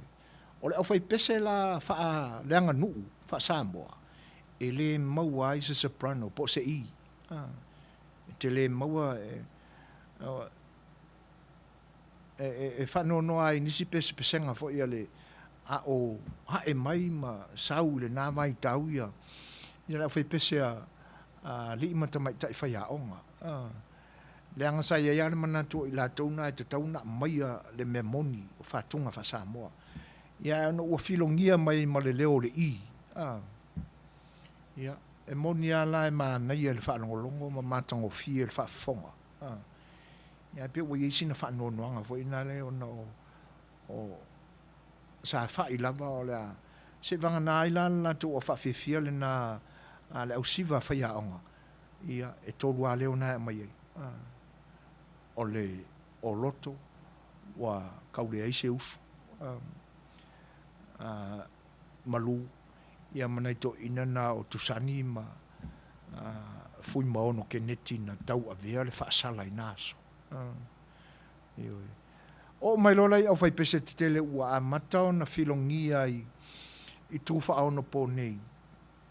Ua le tau le langona le leo le fala. Wa o le isi mese toi fo ia I tuala u talanua. O aso umawai. E ala na whaaola le fiti o na pōni. E whekau I eile taimi o le pese. I ana whaanga fiti.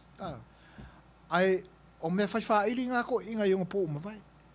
O isi au whai pese, nai lunga o le YouTube, le au whai pese a li ima whai pule o le fio anga ua whato. E sa whawhai ai lalo le paolo le uru. Ma ngai ka mai maa la mo le mole na. E whapa o ale maa le to ina ia. E fua iai le kaimi ma le sao o le pese. Ioi. E pei ngā paunga o mea whaiwha idia sa mo ia soia. O nai maa nana a matai to ina. So o mai marifiki. Ia ngā luele e o le kingo e whaatau e ina aua ne iaro alua toso le pese. Whaatasi e la ma le fala ua tātā mai ai. Saulava ngā loa kur fala e pe ua apply mai il pake. Ia wai ei makitara e tau avea ia whaafiefianga.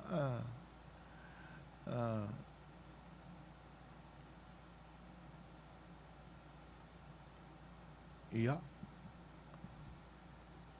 Lea la ua ofi mai ma le piano. Wai pe ia o whai pese sa urua I pa o I le piano I taimi umawai. O le fai pese fanga, ali im fai pure fanga. Le fio anga fanga. Le nasa ia pese te le ana o lo o mai ai ona po nei. E wi ai no o tau ma fai nisi o fai pese teu ai pe o fa le anga o pese. Le fai pese na tau la mua ma ta ia le fio nga tole fotel timbu. Ia. pe ia la fai pesel a to fa fonga la o le leo le okeni kama foi le sa mo ia so ia fa moe fain fa moe ai anta tala la o le afaunga ia ia vaenga e due pam fa nga le tanga e foi le o le pamunga nga vai ia mo le e kon e feulai ia lead so o me e tu e mawaile le nota e mawaile leo le piano la kula le e nga feula i lunga le lead nga e mai leo le leo o le pampamunga na vai wa alu fo ala ia o te atu na fa sanga ia le o sawa i la au ila pe ona i ona pone ia fa filo ia tu fa tsmeo anetoni fa e tu ala alo ese ma lo so fo mnuia siana cross tal falava ma lo so fua io moni le leta punu ma tango fiela foi pese ia e pe an tam fa ya tu ia le la fa manatu mai se uso ya vaia ia le au siva ale fio ango i vai sa vai ia io moni le leia ai pe ona o le tala no ina ia leo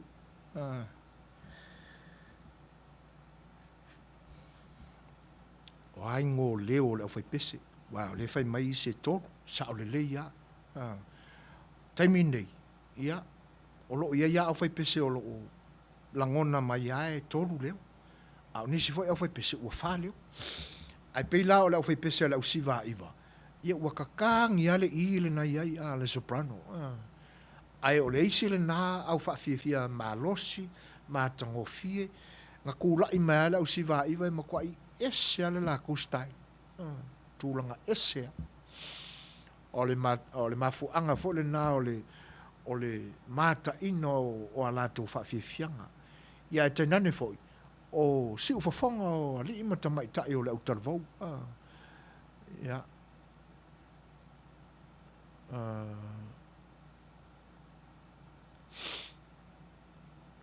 ia fa tai fia o le nai te manatua le na vaenga ia o vaenga nga o mai lai o fai pese tele le o fa ia pela o fai pese ia e ta ia mai el tlainga ia tupai fa salafa tapoi ia ele se i ele ai ma soprano i ngai le pese na le o loto fa sala o tau le ai se usu pe anga o lo makukua ma ngai kau langona mai ala la to o mainga o le usu maulalo le na ai pe o le tupa o li ina wa mai ai li isi o foi pese ia ai fa nga mai lo mo le tena o mau ina le ato ia ma malu o le wanga a le ta o tonga ai o lo foi pesamo ele se i ma wale i lo foi pese le kalesia ma le lotu a i pe senga fa samo ele se i no soprano ia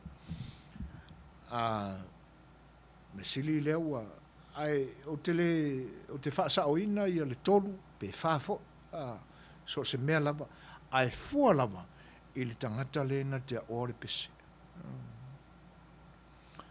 io o le tulanga le na ia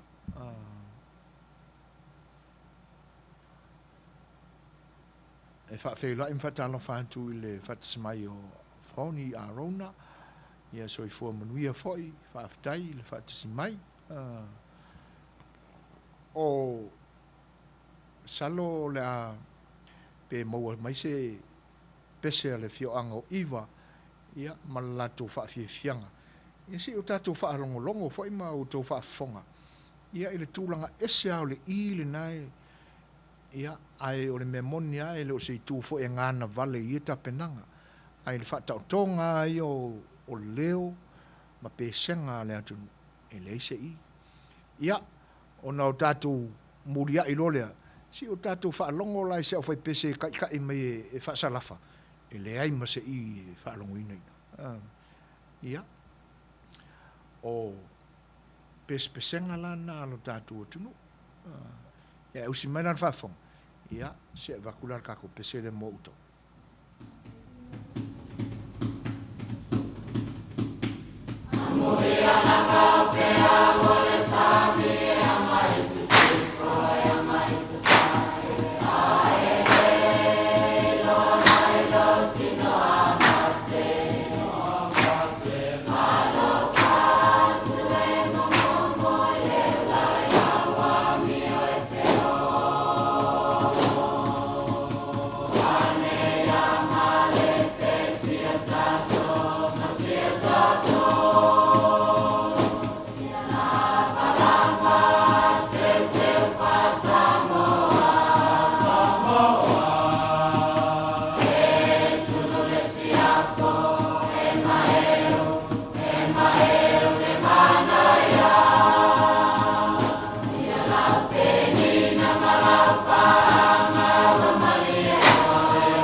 Tūlai mai tātou taimi to e fitu minuti o na tāle o le tūlai fitu.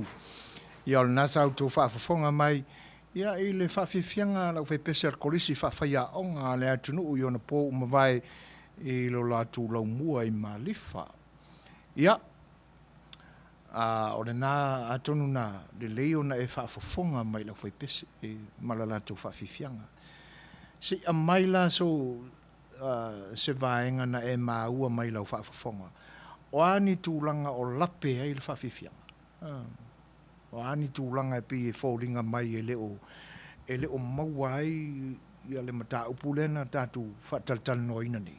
Le na matua e so soani o le saafi al whai oa. O ani vaenga se lua.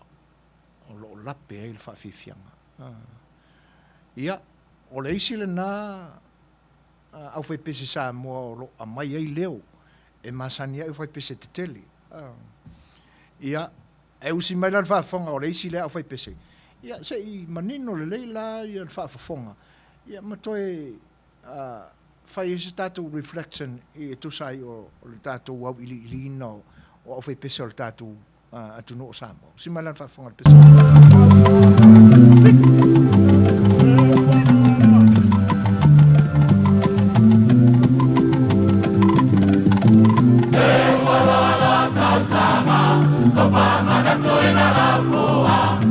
Tutuela e mamanua na mua la fua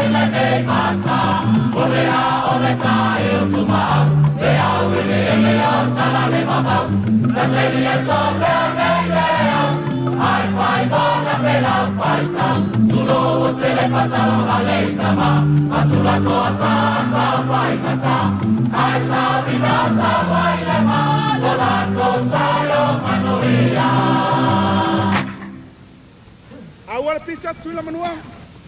Lau pesiat. Stop.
Tui Manua.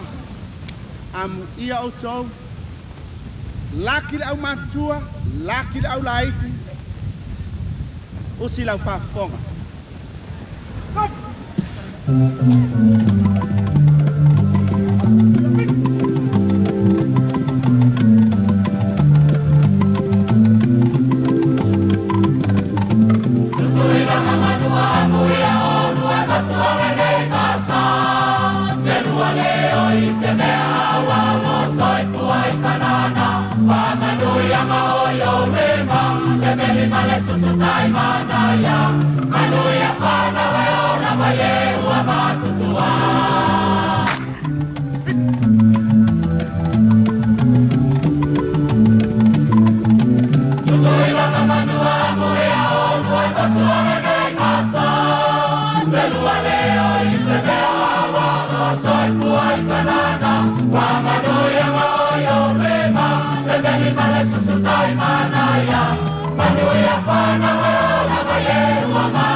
Malo le whaafonga. Malo fo I le tā puai. Ia, e tēnā ni fo o lo fi tā mai mua mai sa moe. Tusai o le unanga si whanga le tai o fau I le nei maenga o le aso o leo tūlai mai le tātou taimi. Toi 2 minute o na tā lea o le I tūlai fitu. Ia, tono nā fo ina manino le mai lau whaafonga. Ia e tātou pese nā. Pe ona whaafifia tuai lau whai pese mai le whioanga sangone I lalo le tainga le whitalenga ia tupai whaasalafa tapoi.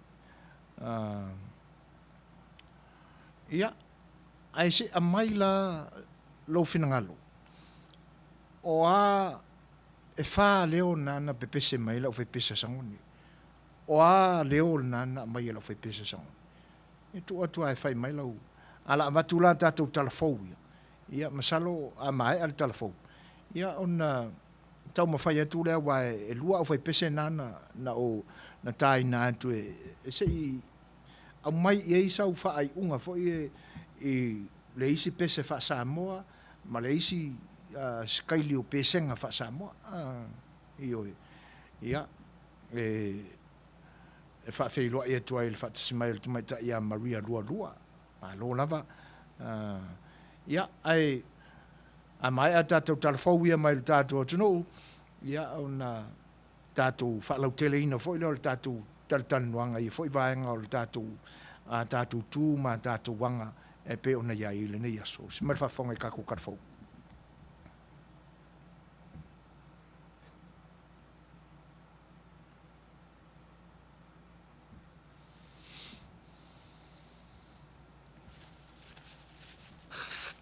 Talafalava o Watamua mai Samoa. Ua swipi umamta uputau whaamsinonga le fast po vang fa upfail fa tutu le tu Samoa utasi. Ile umane ai o le tolu vai aso mua whaamsinonga o tangi o le palo tatele. Na whaia e whaipule whaia ina le HRPP fa sanga e whaipule manu malo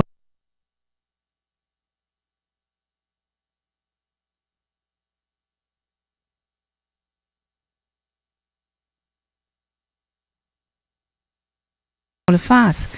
E o mai le so foraile luas fulimo yuni ona nafi, wo lima mata upu a le fast na manuia e au fiai, le no fo le tu malo sa le ngatasi, na tangi ai afualo Dr. Woods sa le whaasanga ia whepulea i whaasavalu whaimata, mai e le i mawhai e afualo, on wha amao nia na tua inga whaasanga le whaipule filifilia o lo lato i tu malo.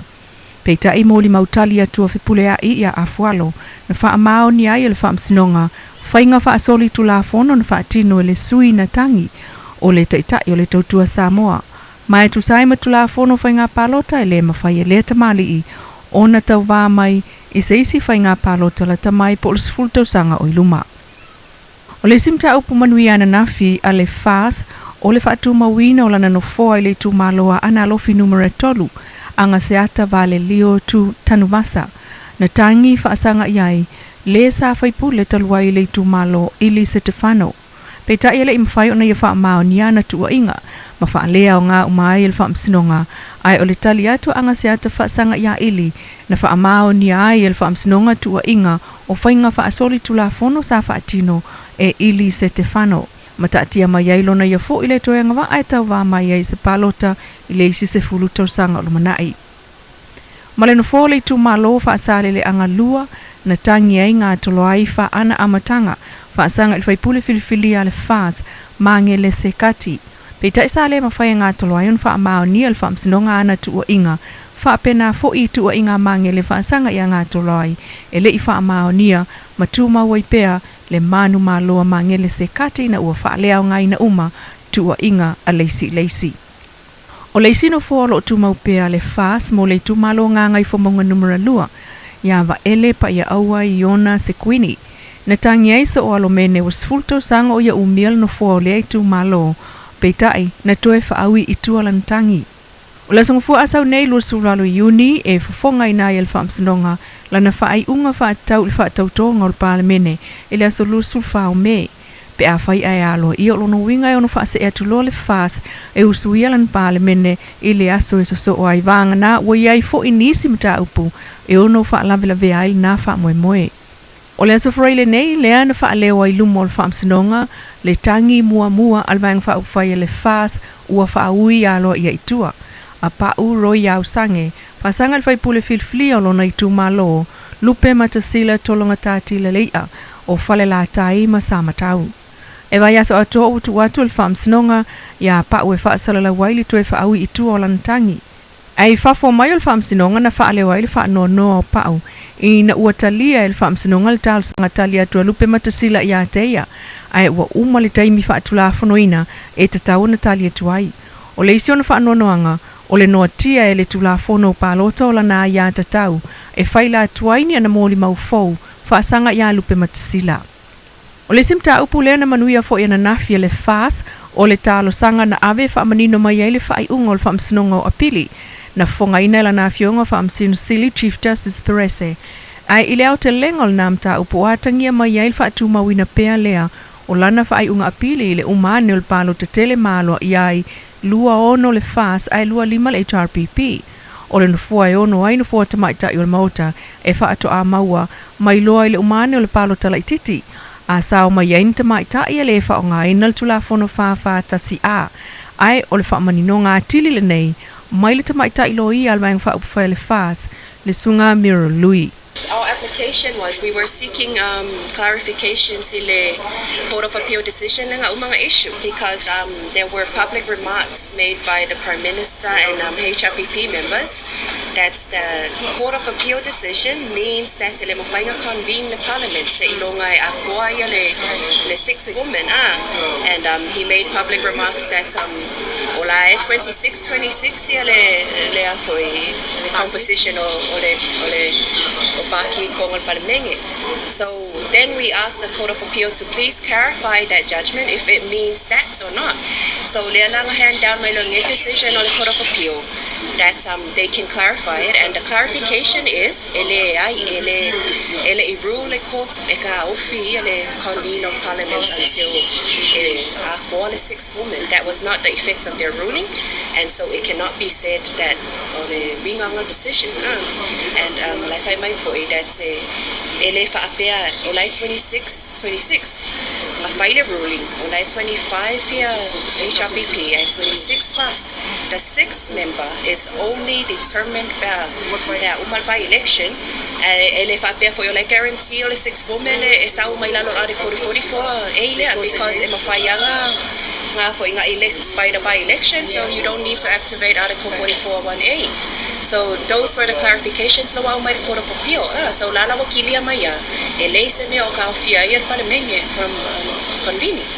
Mai o whaalea ngai nei fo mta upu whasanga yali malmanualofa talu ele o a fiai el mta upu le sa whaasanga tonu lava i la fonga na whaia e tuila epa ma se vaenga o le HRPP o ali malmanu le o wha o ngaina i le whai ungal whaamsinonga lona no foa. Wawa tamua na il nei tula manuia tuenga o le nei fo i vai aso.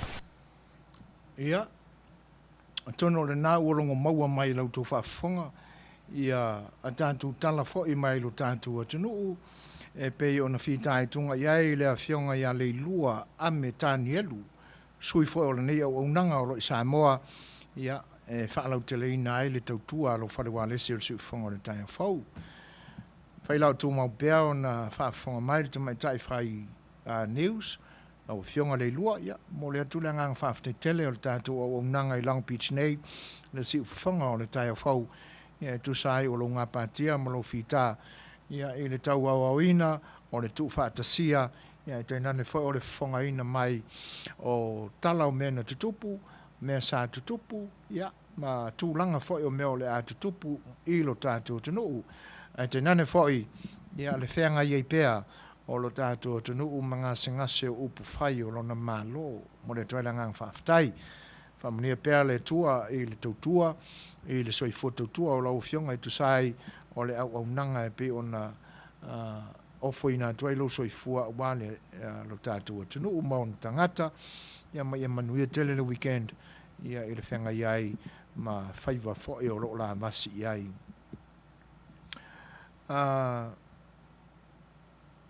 o lo whapea mai te mai tai o fia pe ia o le whee ma le ava avau leo pe o lae koe kiki kau kakala le pese ajif oisole. Ia malofia, ia manaia le whasoa. O le whasoani mai a le whionga ia vaia, sangone e tolu wha i le whasala, a o whaia onga e whāwaenga i le I, po le usu teine. Malo brother. Ia, whaaftai tele lama i le whasoani mai. Sau mo le song request i tū malo o a ana pai vānia toloa a wano whātua i a inga sa whesola I tu inga mala a leni sofara longo toloa whaapea lau to wha tauewa sau vau o tau o le a inga e tasi manuia lamba u tau ia o le a whaatino i se taimi ia sili vale tuatanga loa au fe pese mua e lua vaenga o le oloto male malu o woika fiole kua kele leo nga pe pese ko au fe pese e le fe mai o sili vale nga le lua au fe pese ngone e tolu vaenga o le malu o loto male fasala malo no le fa fonga e sili ko siaki o le fo mai po fa pei po le ko mo fa fonga ka o corona ai fa tele i le tau mawhai mai ma le fisoasoani mai. Whawheiloa ia tu le whaatase mai o fina sia lau, talo vela o whianga i whapena foi le whianga tui la epa, ia whaftai tele lama fina, mo le tuoi le ngang whaftai o no le mafuta mai. 10 minute te aineli tu la fitu, ioi, ia, mai ala le pese le nen talo sanga ina tu mai ta ia rosa, ia, on watu foi leo se fisoasoani il tātou porkala menei, e tu sai o tu langa o tātou pesenga wha Samoa.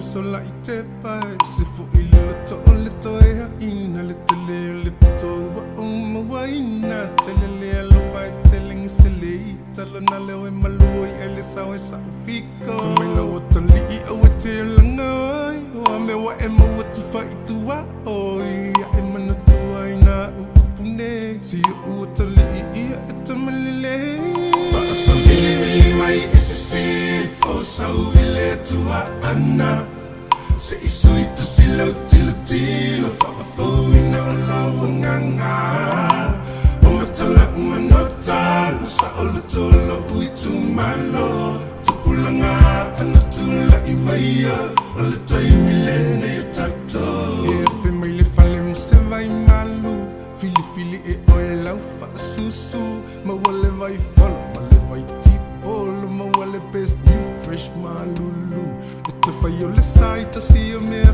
whanga ma le su e so o ni ta sais tu so o se mea la voi tu fiatau ma fai e mua umala we fale asi wha sa mili mai e se se fo sa uile tua ana se isui to si lau tilo whakafouina o lau nganga o matala umanota sa o le tolo ui tu malo pulanga ana tula i maia o le taimi lene i tato whaasa mili mai e se se fo sau i le tua ana se isui tu si lau tilo whakafouina o lau nganga o matala umanota sa o le tolo ui tu malo tu pulanga ana tula i maia o le taimi lene i tato ali i ma fai pule amata mai mga manuia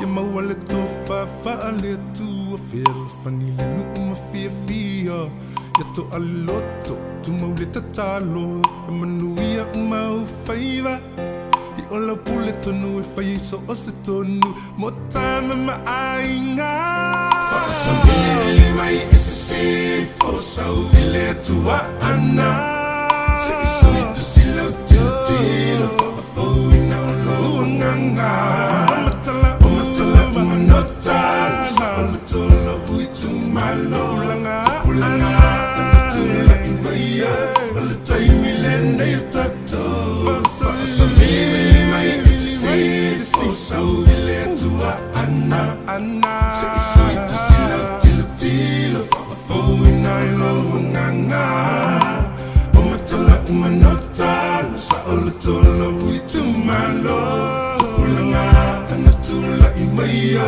o le taimi lene i tato ia whawhiwhianga lena le sunga ia vani atoloa e pe o nau tō whaafonga mai ai ia mori atu ai fo ini no whaanga o nisi o le tātou o mafuta mo o a inga fo i o loo a fio pia mpapa au le tātou a inga i Samoa. O lo fesili mai le tamaitai o Maria lua. Wha mone lau fitalenga su fuina pe wha atala noa mai la whianga ia vui ia wha malia atu Maria e le o le so.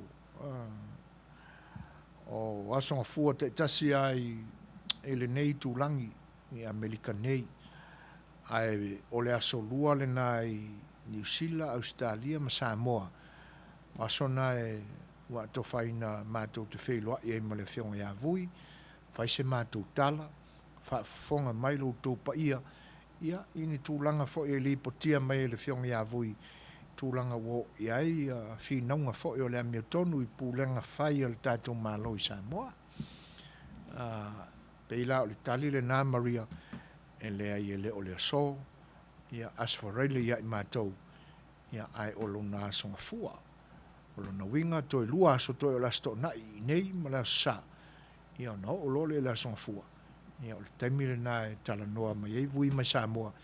Ia e mātala noa tuai ma o matuila e pai nei Long Beach i LA ai California nei. Ia, e whawhiloa ea tu il whatismai o sunga ia o peta o Winterstein. Tāna whanawa o peta ma lor soi fua manuia. Le fo o mafta mai le whailo tusi o le tausala fia kropo. Le tamai tai a tala peili. Tāna whanawa sis ma lor soi fua manuia. Lo le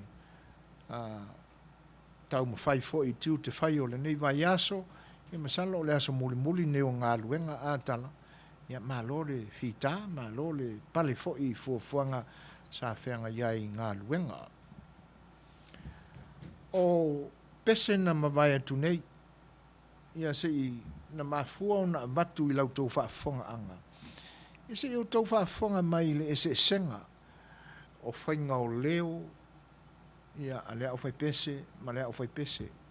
E moli mawinai, ia tūlanga e pe o na iai whātunga fo i nei o na po. E le ngata i lea o le tapena ina lava e le whātu pese i o si o whafonga e whaafoe ai i le pese alana o whai pese. Pei lau na watu se vai vainga al tātou por kalame. O le o whai pesa moa aia. E le ai se leo i e iai po le soprano. Pei o na maua i o whai pese a e kalesia ma lotu te tasi. Ia, wana o leo le whaasala, leo le o loto, ia o le usu maulalo, o le ato, ma le malu, pe a whaia o whai pese o le a mana o ara whai pese e wha atoa le whao leo. Au nisi a o whai pese tolu. Ia, e na o le o loto a, o le ato, ma le malu. E au fiaila ia i tu pa uma o te maita i le leo le nā le o loto. Ia. Ai e peila o sia fo i whaalongo i pese e lua iana a watuina le tātou porkalame. Lau whai pese mua. E pena iei na i fesili nana.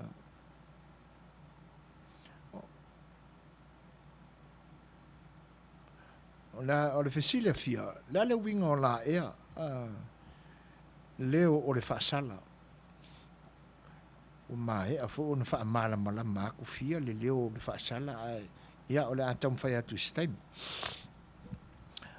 O sia ua whaalongo vai. La whai pese mua, la whai pese ale korisi whai a ongai malifa. Na matua ina i fesili na e lua. O le asa utou whaafonga mai me o lape ai. Leo whai pese lea. Nā se whaafonga i vaenga e lua. O lo o whaale tonu ai le.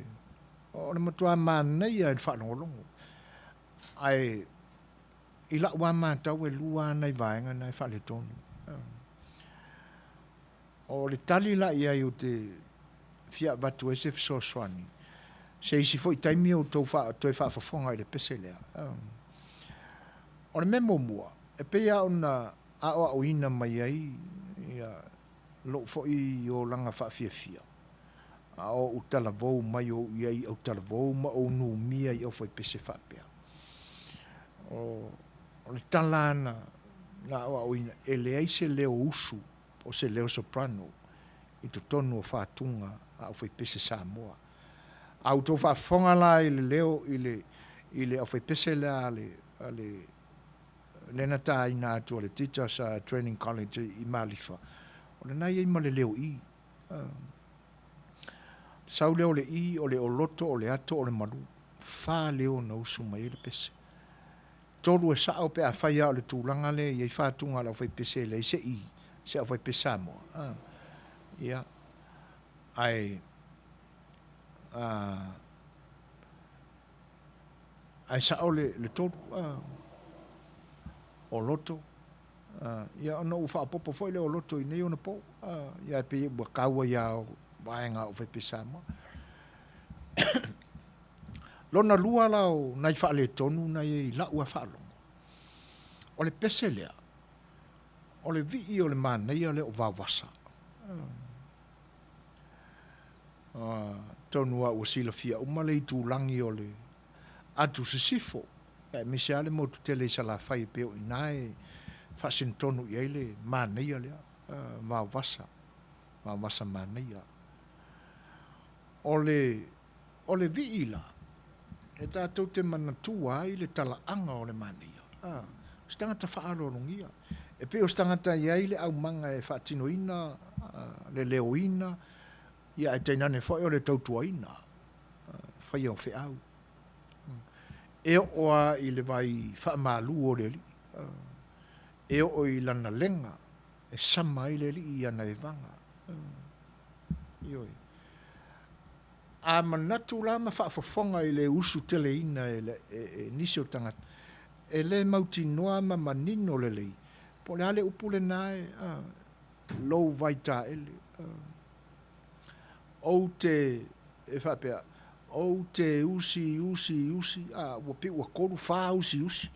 Ia e whai maile pese alis. O te usi, tai isi au tama. Ioi. E te wai i au e vanga. Se mai ai le amatanga o le laina, ai ko a sao ai le in whai unga. Ia. O i nā le nae wha le tonu mai ai. Pea no tautala i teimi o mawai. Sa nei a le wha longo. Ai lo wala ngona ona o i le pi e a o tauina mai ai. Au ko mangako ai le soifua o tangata e a o tauina mai malifa i le tofi whaafaya onga. O isi ia whale o poru, o isi ia ka mali i whai ko whao le kungu. Ai a mai la pesanga mai tono loto alea. E le ngatala o lo i aile se prano i whaingo. E le o se whai tio ai tātou te talitala noa i ai, i me whapena. Sa whai lawa. E sau tonu me i pia o le winga o le nofuanga le. E au tawina ai tangata ina ia talafa auto i le lautelenga o le atunu e au o ina le ata mai. Le ngakala o le aka mai i poto wha au na pone. Ia au, le fisosani fo ia wai, ia le wha lauteleina ma le wha tontonuina o tātou tū ma tātou anganu. Ia. O tūlanga lana. Ai, e peia ono o tau wha manatu atu, le soifua malupuipuia, ma le alo ia, ma le tautuaina o le nei mana ia, ma o wasa mana ia. Ia, o le nālai pi wha te tau iai, le pesele na. Lou vaita ele ua le lava. O rona winga. O se pese foi le tau wha mali ai, le mana ia ona ua. E le ngatala o le vai wha malu ai le li. A o lana lenga e sama ai. O na wha pele, o tele usi tai isi au tama. Langa e le whangau, le manga ia, o le mana ia mo le tu pau ali. E le la se mea la wha pe ai, ia, mari e lau fionga le mana ia o sa wari mai se wha kongu lau kama, ua ula vale kele lau kama. A le va vele mo e arka ka fa penga e lua ku se manga ia a ole sa ole upore pese ote uti isi yau sama e te u wai iau e vanga ole uti ole upule ole isi na upu e ave se me fa pele si aula se kau fai mase alofa e kau kan me ole suka si kau uki mai le whaonga ole kako suka e le whapea e ke ala kui whafo le kako pa au kena kale fua au ke mai kako fua suka mai kako ole me whain ka fo me ole usu e whainga ole sa ile nā le tangata whainga luenga pe ava ai atu tangata ia e whaamuli atu le whale. I so onga whai fo i lea. Ia.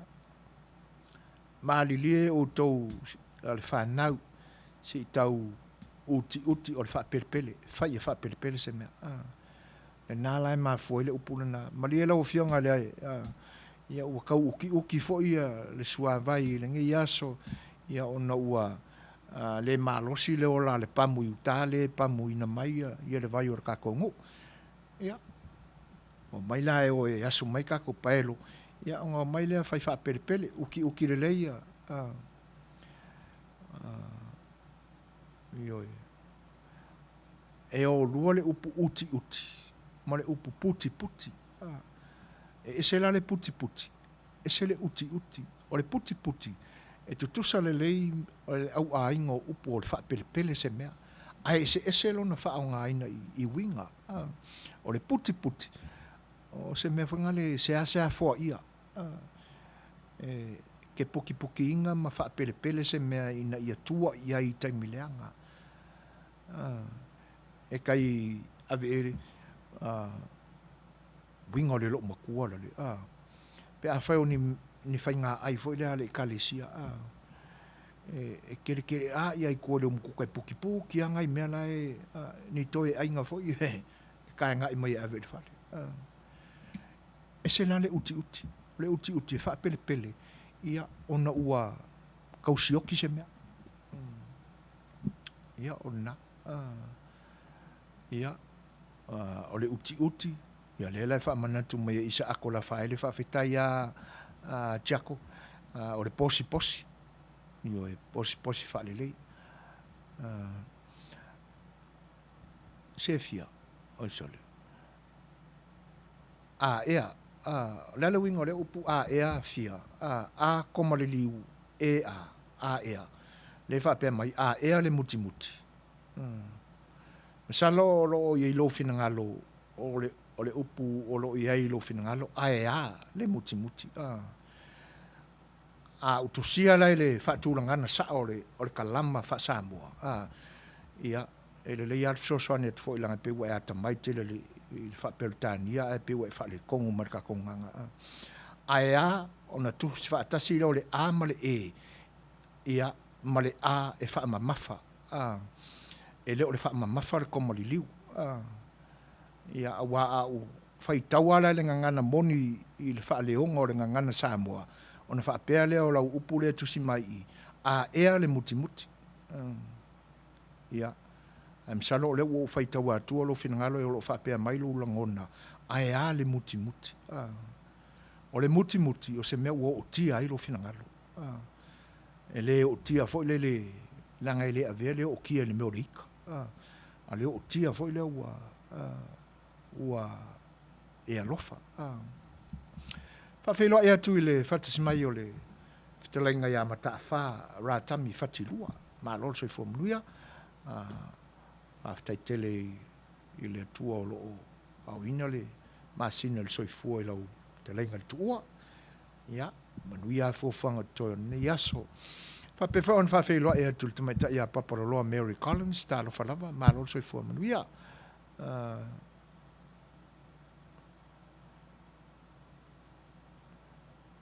Le ai longa winga o laka ki port.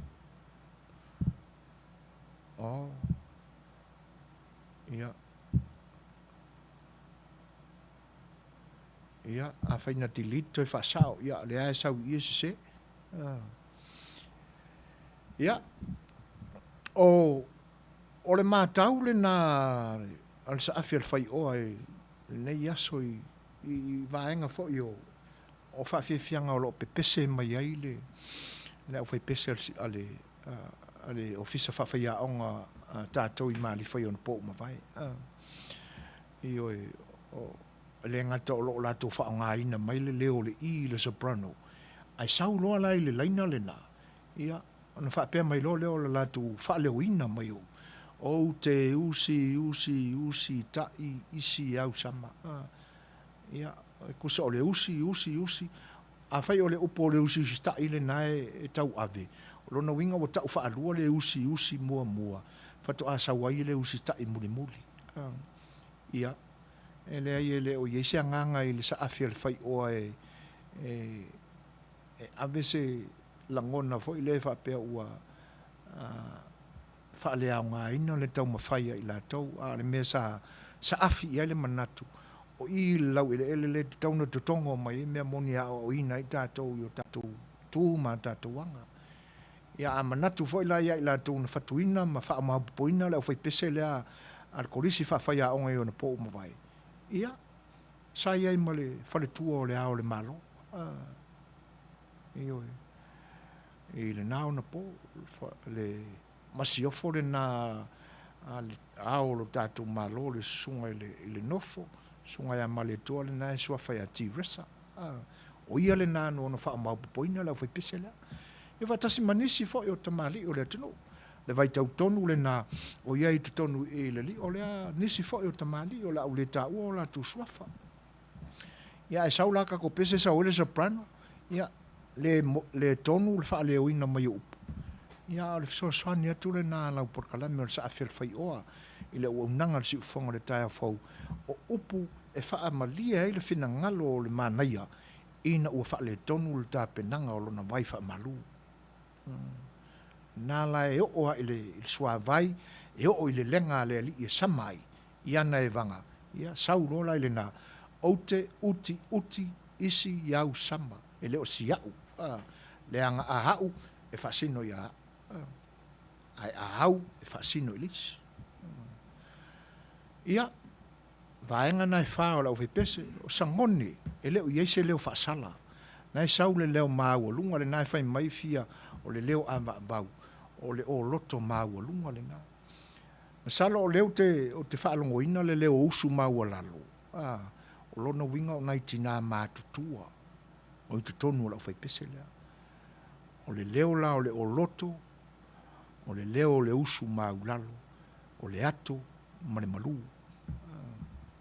ia pe senga mfakunga kama maku o le pese mua le na o le vala ulia le na ale fio ango sangoni ile fua tutu ile afe fisela i vaiva ona toe saulo le o le isi vala ulia e sooi ile lua afe tausanga ina ua ulia mai mele ni uma fau sawa i lola ma le isi pese le nai tau ua isangoni le au fai pese kongu ala nga le nai langona i le leo le fasala e ko akasia le leo nai a mia le fasala o le leo le fasala a fia e pi tau fa tusa fa pena o le leo le fa paulua e le ngangana fa musika Samoa e le ai le anga e le alu sao i le tauna i nota o le o loto e pi fa afa fo ina le lunga e maua lunga salo a maua mai le pese le sangone o le luafe ia ona tatou maua tonu a leo le leo fa salana e tangi ese ia ia si tau mwhinga vai le nā lautou porkalami ia si matwa fonga o le toi vatu se isi a tatou pese lea ia mo lautou whaafonga mai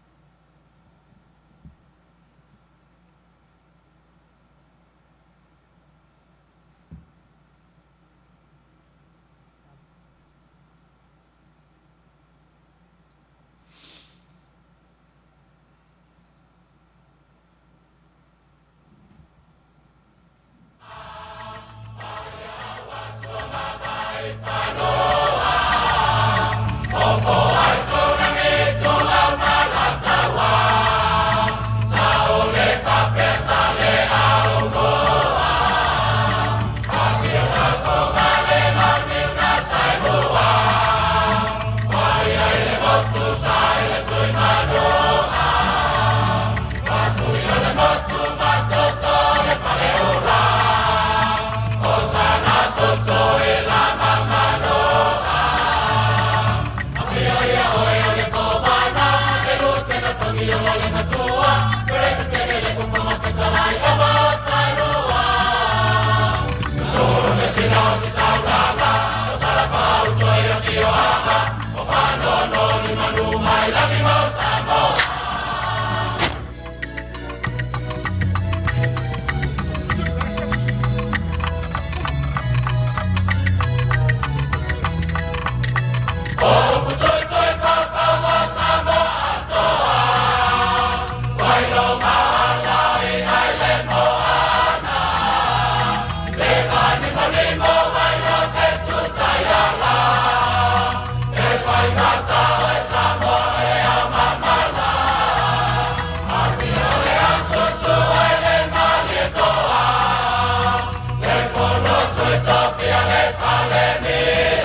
I oe, o whātunga nā ma pespesenga whāleanga nuu.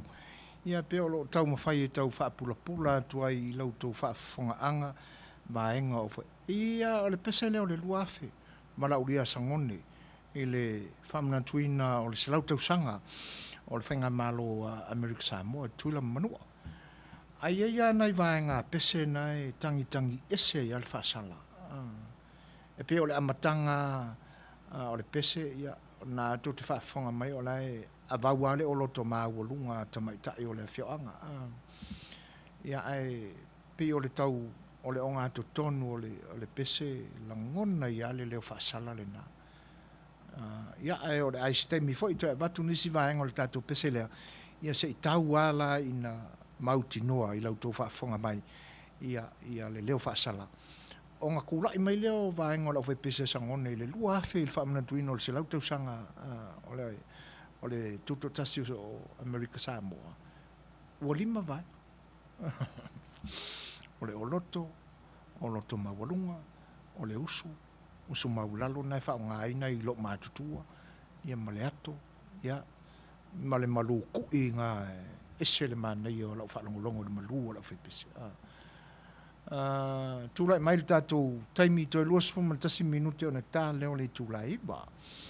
O lo iai fina ngalo se whaamone lava lau sunga le ti se tu anea i lalo alulunga ia le vaenga ngā ua umai ngā ia.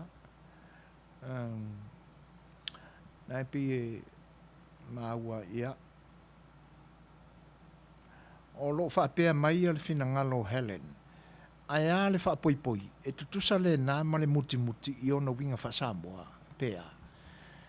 Ia, malo Helen whaafitai, e le ai, e le tutusa, o le whaapoipoi, e tusa o le avenga o sou loto, o le se manatu fo i lea e whaaloalo. E te tau whaalalo te isia nea i pa ia mamamalu o pe a fai o sau launga o lo fai. Sau tau talanga i lumos whala putonga. Io na e tūla i a tūlo lea ia. Wha poi a le se leo fo i le pa ia mana malu o le nei aso. O lona winga o le avenga o le ngang wha alualu. A o le muti ia o o le upu e tapena mai tutonu o le loto ua whanonoa. Le nae maua i le o le alofa muti vale. Ua matuai atoa i ai le alofa ia po le po se vaenga whapena ua matuai e whanonoa ia. Muki vale a ia le loto i le whanonoa fo i ono ioi. E le se mea whatala ole la, o le mea tapena mai le loto ua matua i olufia alofa whanonoa. O le whape mai maloro soifua manuia muri au. Ia, whaaftai tele lava o lo manuia lau fionga. Whaaftai le whaatasi mai, e le whai lau a mai le fisoaswani o le uti, o le tuu i titia ia le nā. Tu i titia le nae maua i le ua le lava o te uti isi au sama whaftai tā ua le soasani i lau fionga muri au whaftai tele lava ia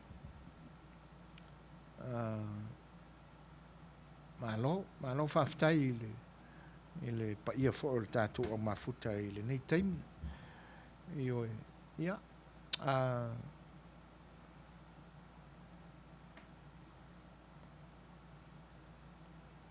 O le ua tūlai mai le tātou temi toe se fulu ma le valu minute o na tāne o le tūlai e valu. E pe ia o na lapi ta ia tupea. Le anga e o lo o afia fo i na i tangata e tau mai si o ainga i le maua e fo i o le wha mai. O lo o tau whao le mai ma le mangalo i le nei taimi. Ia on tal no atu. E le o i longa o na mawai ese le wha mai ma lo tātou rarolangi. Pe ia o na maua fo i suenga. Ia o to iai fo i le isi vaenga o siama lava o le wha mai le nei. Ia ma le wha upunga e faisi onga atu lona malosi na i lo le COVID-19.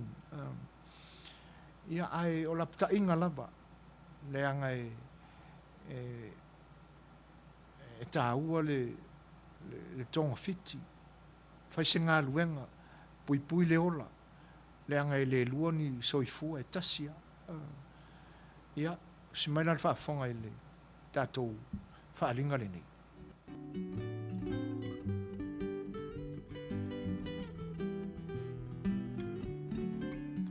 Greetings, Talofa. My name is Reverend Lee Sepulona Tanuvasa, the president of the Siufonga Taiafo, Radio Samoa, USA. Mātou tautuina le tātou stete o California, o nau tūlanga o le whamai. O le urtala le nei mata upu, o le vaccinate all 58. Together, we can end the pandemic.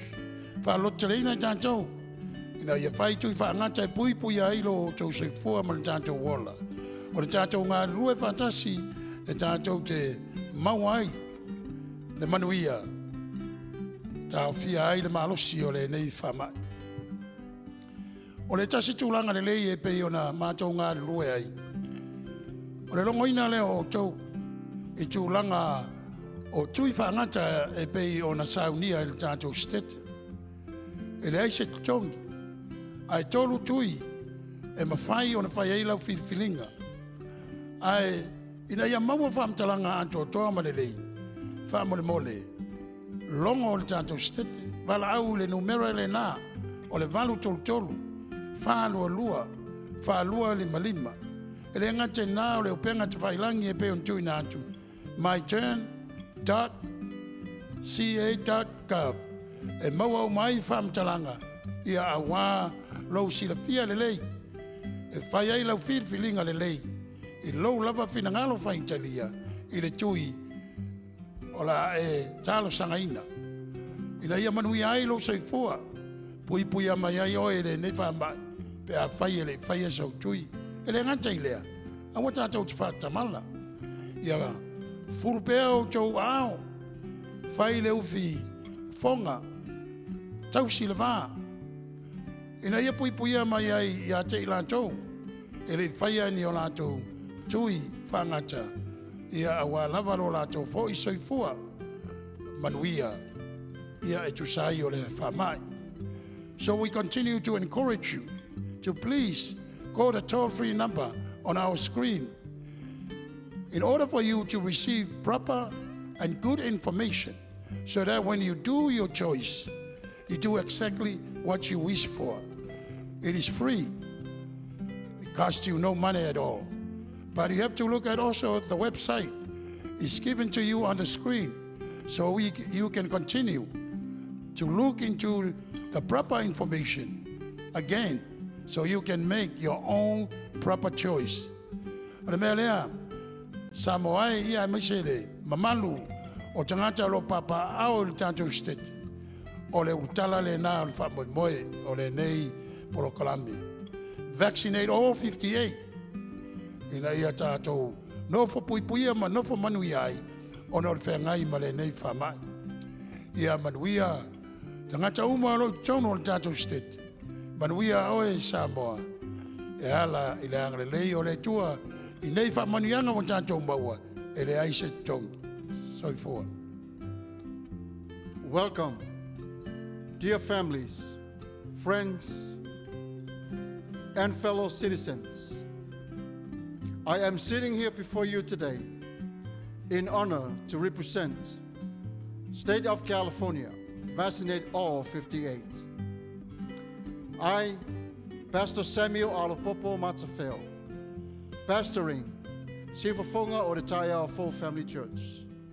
I am also an announcer, Sifafonga o te Taia Full Family, Radio Samoa USA.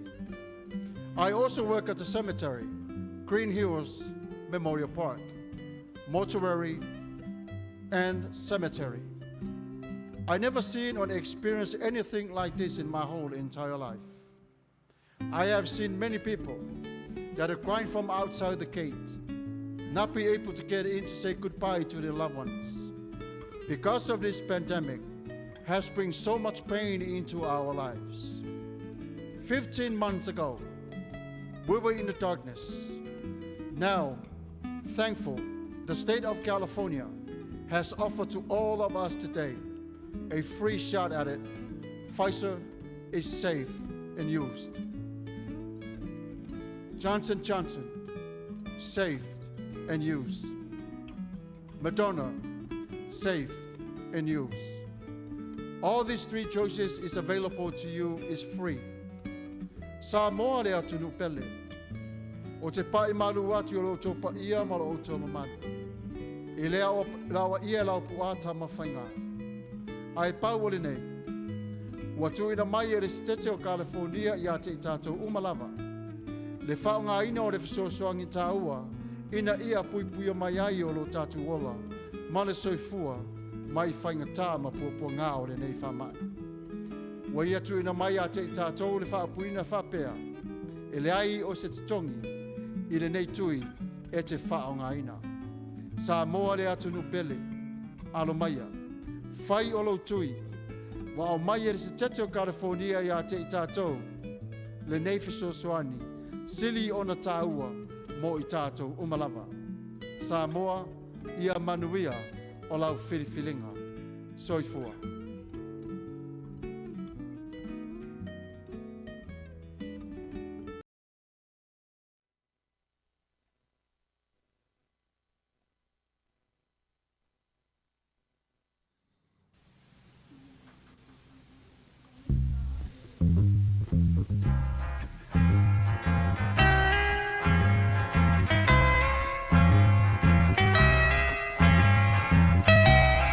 And it keeps right on the hurting since you're gone. Ooh, I cried myself. Ea Rupia's Tuna Market i te tonu ore a ai o Long Beach. O loo mawai ore tau mafa Samoa, tale ma moe, supo ma moe, a paparusami. Ofu parusami, moa tunu masiu siu pipi. Sapa sui, so sisi, povi ma sima, talo mawhai. e whaamaria ino lo loto pa e whio atu matala atu o a au i le El Rupios Junior Market i to tonu o le ai o Long Beach i le 5 tasi o Long Beach, California, iwa o valu o 5. Telefoni 502 tasi iwa valu. Every minute of the day, every hour yours.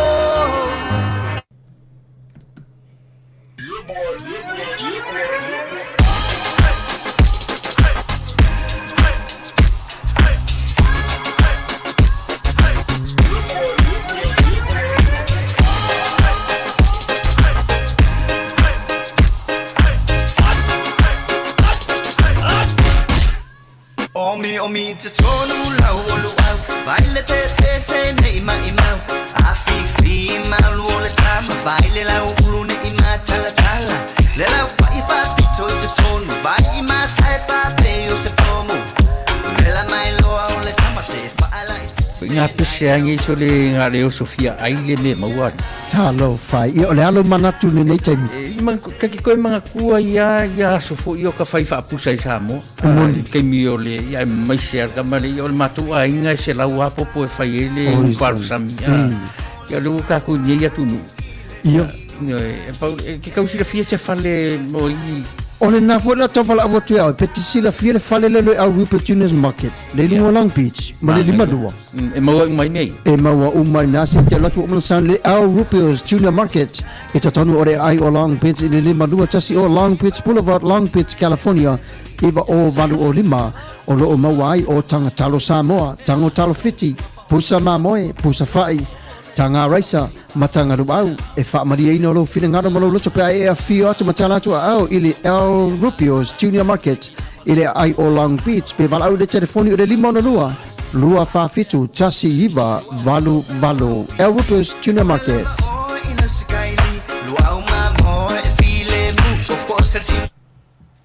O le ua toi valu minu tene tale o le tūlai valu o le whaalinga o le siva teli o le whawhiawhianga o le siva tele o le a whaia lea i le pō o le a safareile a so lua se furu ma le tolu o le masina o iulai.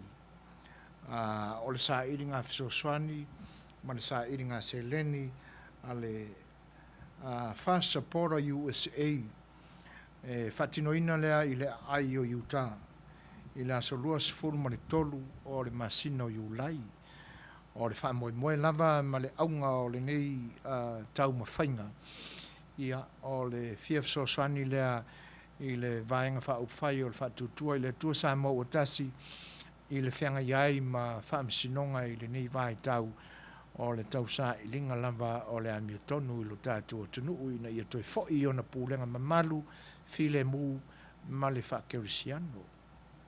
As whareile la luas fulu ma tolu i ulai i le tausanga le nei lua fe luas fulu ma tasi o le a whaia lea i le Colonial Reception Center i le tuatosi o le wha o iwa 5 West Sam's Boulevard 5 lua iwa 5 South i le Ayo Kearns VT valu wha tasi valu tā leono i le tūlaia fiafi a mataina le whaafiafianga se ia aulia ma o atu le sifuru tasi ia o na pō fo i leo le pō i le tātou whaafiafianga lea.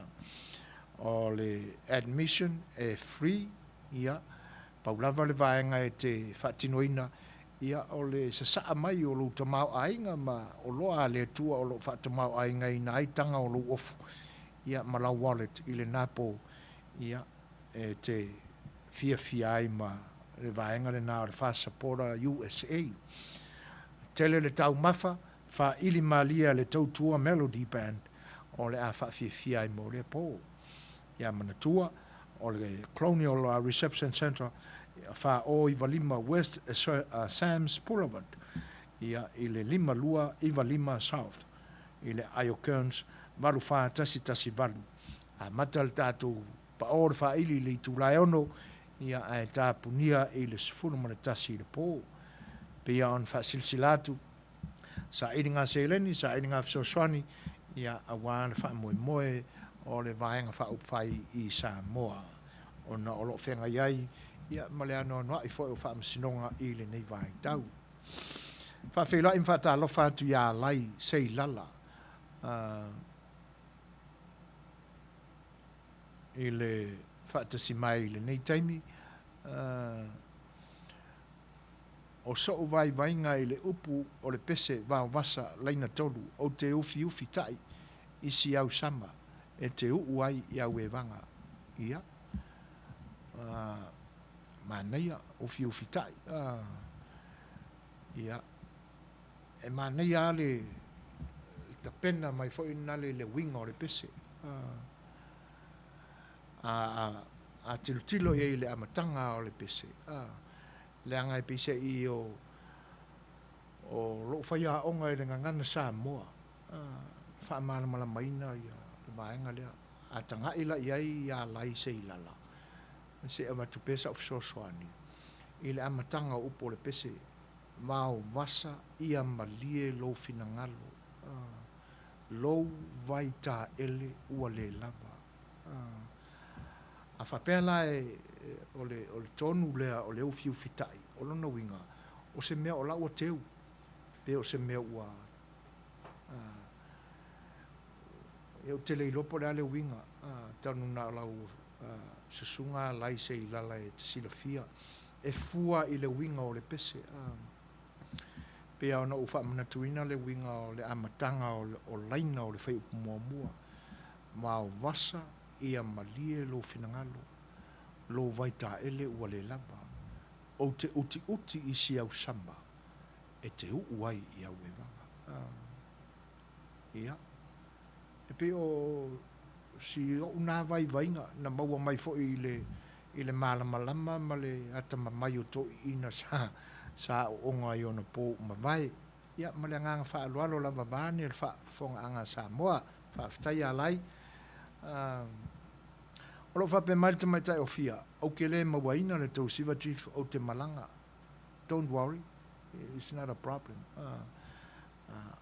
a wole to loa ia fuafuanga wa uma ona fataatia ma fuafuanga ua loa ona taupule ona o lea fa moe a wole tu uole me pitu silo na lelei ia ona o le foi vaenga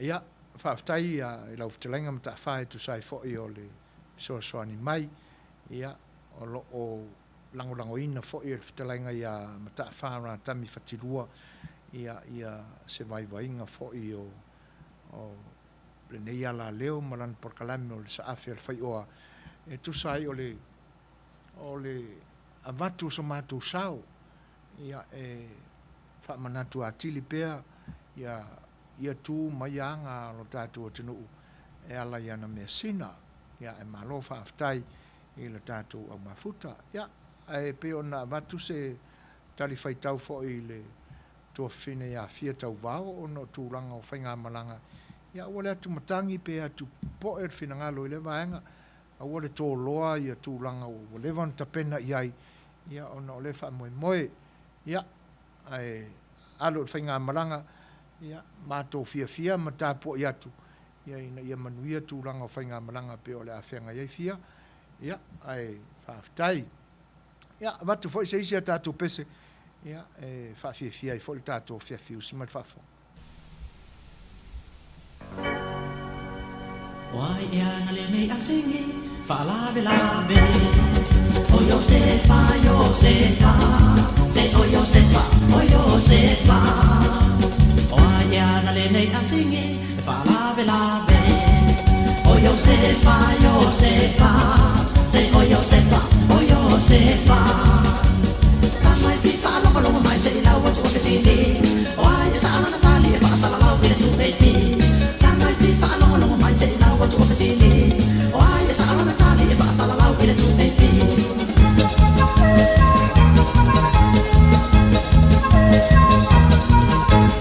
Ato e elefante I ipu o ofu. Wai te tale papa o mo se na ta ile toto.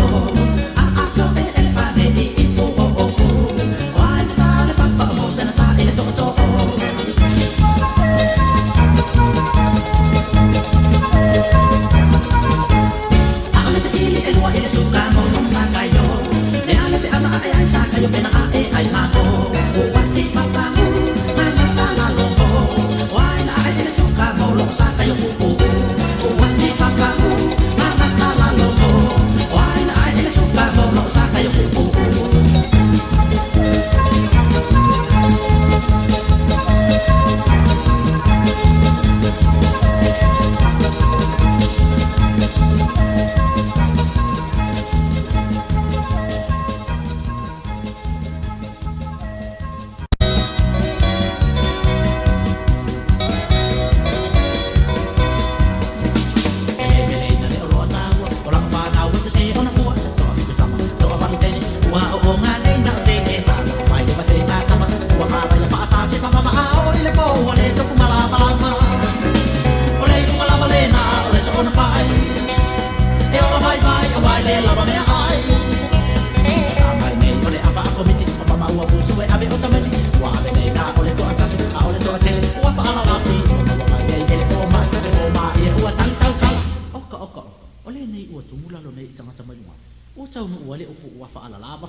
Tolu nave misi luki sua ia mana whātunga tuai nā ua toe alo le ali e whaafau ia matau tu whaatasi nisi vaenga o ana pesenga mana whātunga tuai ia o pese aia na amata maisi luki i le vai tau o le tau whaai i unga o le awhi i se lau fitisifuru o te manatua po o se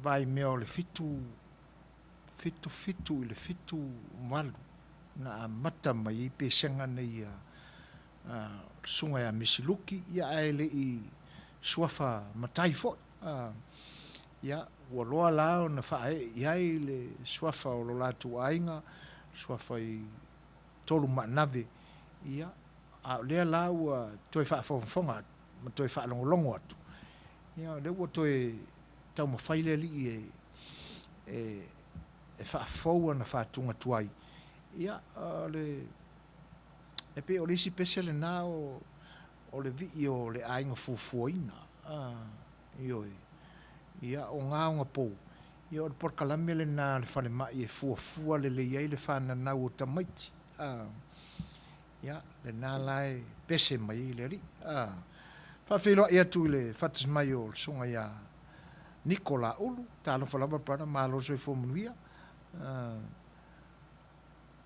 whaftai le atua o le nai maulunga pea ia le awina o le masina i le soifua i lau fionga ale ia ai malo lava whaftai le mafta mai ia le whapea mai a fia kua oki a ofusiva ma se vai keke ale au siva i kua inga pese le o tanga o le pese e te tau na whai le pese lea fia aua e te mawhauwhau e so ona tele ni tanga. A la vale o so i lunga whaku i lalo o so i lunga ma whaku i lalo. Ua pāwaranga uma. Ioi. Nā e lo le manatu e swingi solo. Ia ngā paulanga o le me mau.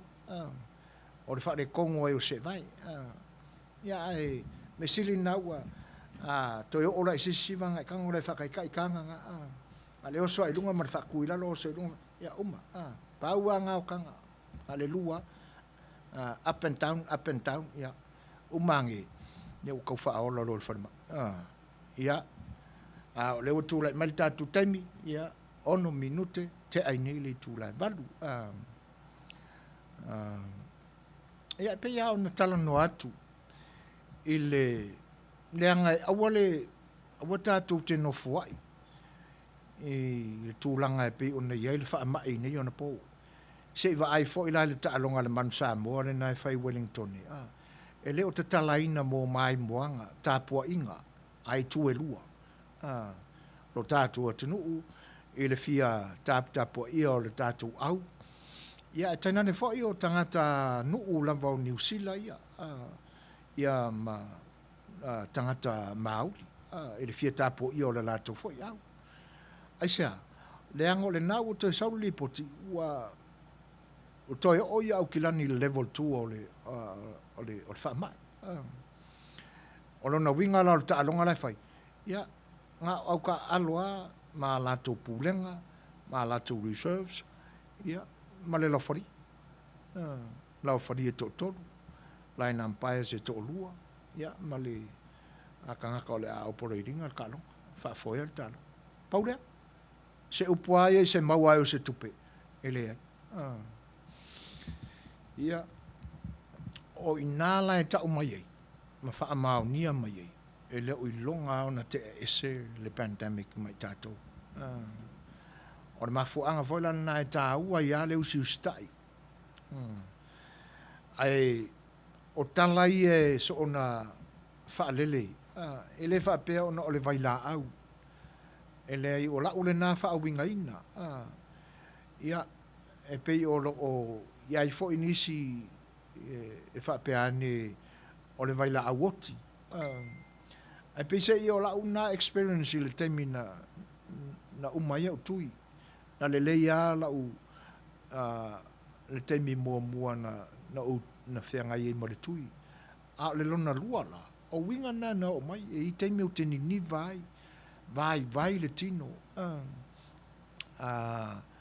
E le langona tele se tinga ngā o joins o lo tino so ongo panaivi. Ia pi o aunga na, o na umanatu lea. Le ai sai tu tonu o lo system i al siamba. Ai una ua o sofa ia loa ele dose, ele vai la au, ele vaccine. Ia, o na maua lo le o na iaunga na, o side effects na o le tui. A whapea la e o atu le tui e le o matua i o tūlanga worst le whenga ia le tangata ma le virus i tonu o lona māma. Ia, leanga o le na awa o ina au i talanoanga fo i mai lātou na wha sauina mai le wha mai. E ina ai wo o lo mātou nuti mea whaatasi mafutanga i societe ma whaalaputonga. Na la veve ai. O la lātou, o lana maula lea. E wan se la vea i loa. A wole aunga tae manamba. Leanga a e whaapea e te whaatali-talia le ambulance e tau nuu mai le isi 5 minuti. E lea i e ai fai tawina la pe fia uma na vai tonu le minute a tole na. A whapea o le tatu mana mai pe o le fua o le se konetasi. O rono winga. E ua 5 kako manga wa ua misi ua le mwhai o tatu maua. E o mai la le ta vale le whare mai. Ua ka la me singa. O le maula na siali i o lo mato mafuta nei sa whasauina mai il whamai. A wara whaavai tu sa pe la kune manga vai le o palengi le wa wa kausioki ale manga vai te iloa ele o tau le manga va pe ma tau ma fai la e fea luai ma pe i whaangai o ilo tino o ne no foi lo fatu. Ia o onga na o le mea. Iyo e pe la o le tau mātau atu ia la tau o lo mali liwai e alo manatu e le o le vaila au. Io. Ia, ai ina ne i tau mate foi. Ai le wha maunia. Le anga e le o tangata umalawa foi o la vea i le tūlanga ne. E na ona o isi au o pe e wha pea mai o tinga aina i le tui ma. A o la o toi foi le lau le lei ma malo losi le lei. Io. Ia o le wha longo la ma le wha whafonga i ni tala ua ave mai. I ona nofo ia leo ua le ilonga po le ale mea o le awhai.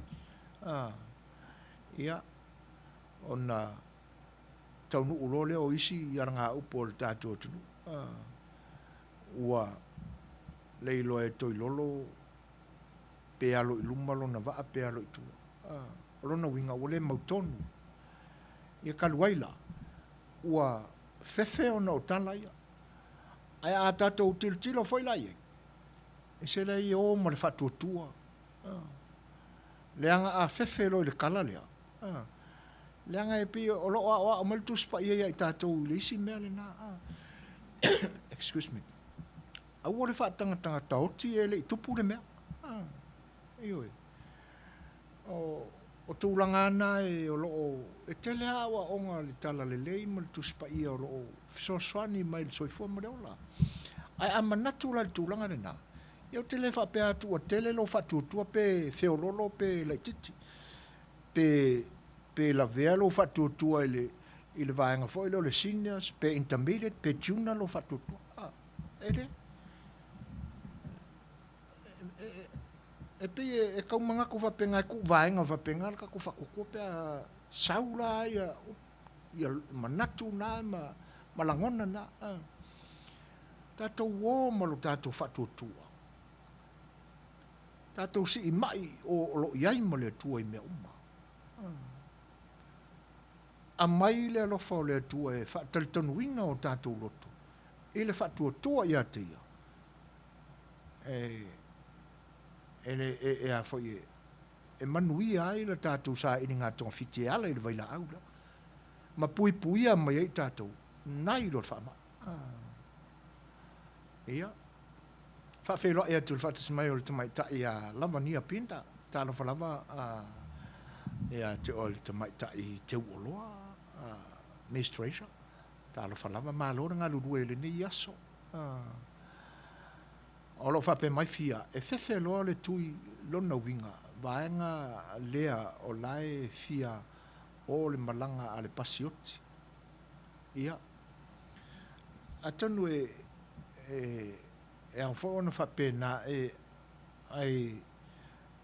i langona fia e tautala whae a mara whae tete mara mi ngau ai tau on tatu aveni upu whaaloto tele i nai uso o lo i langona lea o le whaaloto loto lua o le talitonu ngō fie whapea e le i pāsia mai fea e le i a maia se approval mai ngā whea o le whai ngā malo. E lei a whai au atu lei mai e matara ngā luenga le whare mai ma le soifua malolo ina. E le ngata i leo tai o stete ma. Ia. Whikari ai la kou. Ai tātou sa ili fafo. Tātou sa ili tonga fiti. Ina ia. Awangi koe peika kou o le lua se fulu. Na langona ia le mawhatia o ainga o aafia o wō o e masani te ia o whaamutaina whapea le mawhatanga awala nei toe whaaluaina lea tausanga o mawai le whoilae oli mai al te alta ia a tono o le afsoaswani le vaccine le wa umana tui ai ia le to tele foi o nisi ia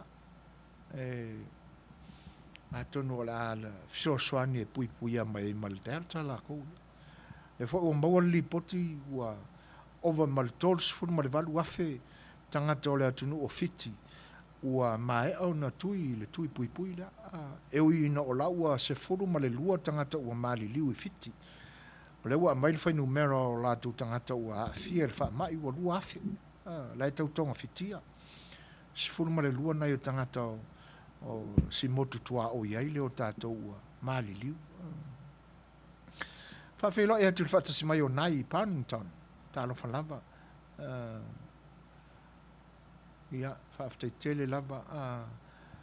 O lo whapea mai. Whamanuia le tua e lau sunga ma le ainga i nai. Le nai tua o ke lope. O lo tau walala ta iai. Moli fo ia lofa mo si o nisi a atene pe taia se Yuli Wolf. Ok. Whapea si o nephew ia sunga le wa o ia setu pe taia. Ma le ainga. God bless from New Zealand. Wale leo la whapea nā nai. O le a momoli o lo whaanga ia i la ua. Ai whawhtei tele lava manuia fufuanga o lo whenga i nai le weekend. Lo lo whatele atu.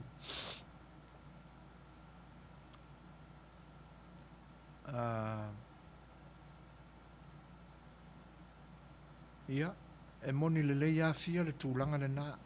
A whaintau noa ia le sunga le whaatonu le tūlanga le nā. E pe ona e whaamanatu mai o lo iai fo e o lātou tamai atua. Le eise whaatua tua. Io e le o atua ese nā o lo ifo i tātou le temine. E le tau tuli nei na tātou wō tai pe ona whai e le whenga inga tuai. E le no Israelu manisi no tua o iai nā ona pōr whenga inga tuai. E le tau tuli ni tātou o whaini tamai povi fo e whai mau tātou atua. E po a lava ni whaatusa o me tātou te ifo iai. Le i e mwhai whai on tātou tā ua me tātou te mawhau iai ma a vea mau tātou taltonunga. Oni atua ese iai tātou. Pe ua avi il tātou whaatua tuanga ua o tātou taltonu iai. Ia ai whaangalo ngalo le alofa o le atua silsili ese na whaia i tātou.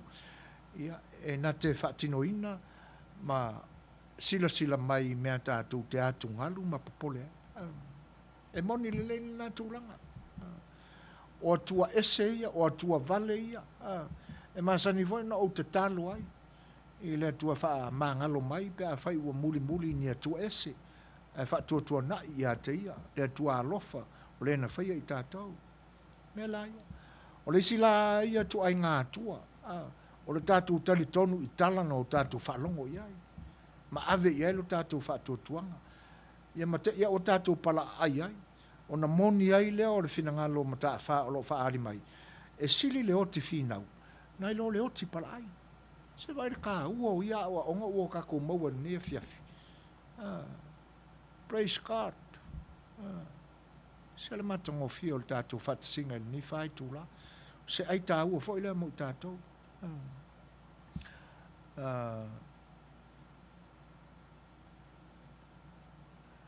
Alo si wha mole ma liu watu to whai tau a kako mengi langa o lai whai ma wha timu le keyboard please ia wha mali atu fia e whai ngā tau na o mātou toi a mai i lalo mea ua ngā i lunga o computer ia mai ina nei a vea fo i ma ngā luenga ma mawha le insinia ia le tau sa i lia o ko meni po fia tonu le vaenga e silia tātou wanga i luma e whawhtei tele lava ia whawhtei tele a mata whāra tami whatilua tu sai o le foile sona tā ua tātou maua le nia fiafi io e moni le lei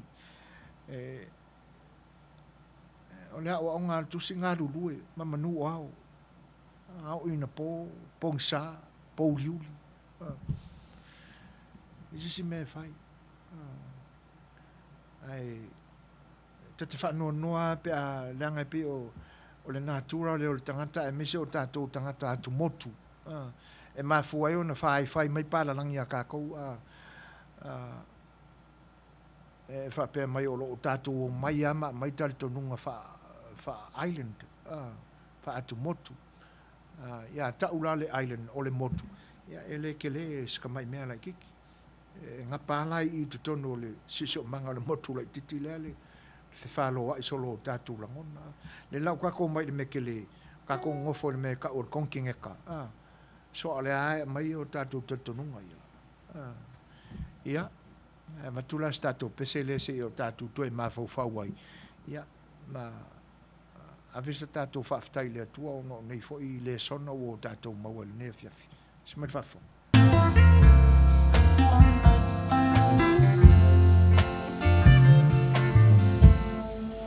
Mafau fau hau asau tualasi tanu le alofa ia oe hani mo oe olo wabara ele ma ala fia inu ma o te mata e tau i manu boni mana kona uapa na yo alofa ana ai tu tasi le nagi o loiai o le faasoa mau pele oi lota pele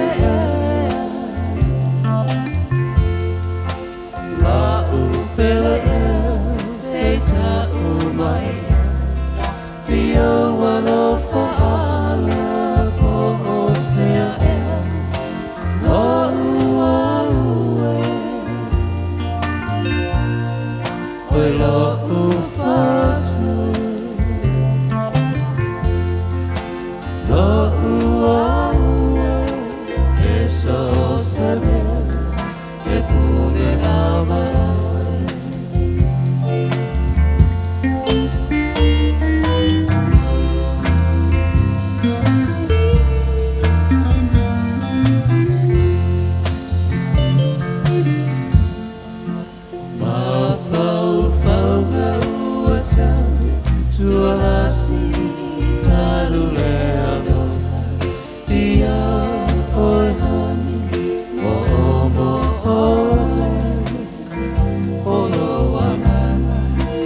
ta umai bio walo fa ala po ofea lo uaue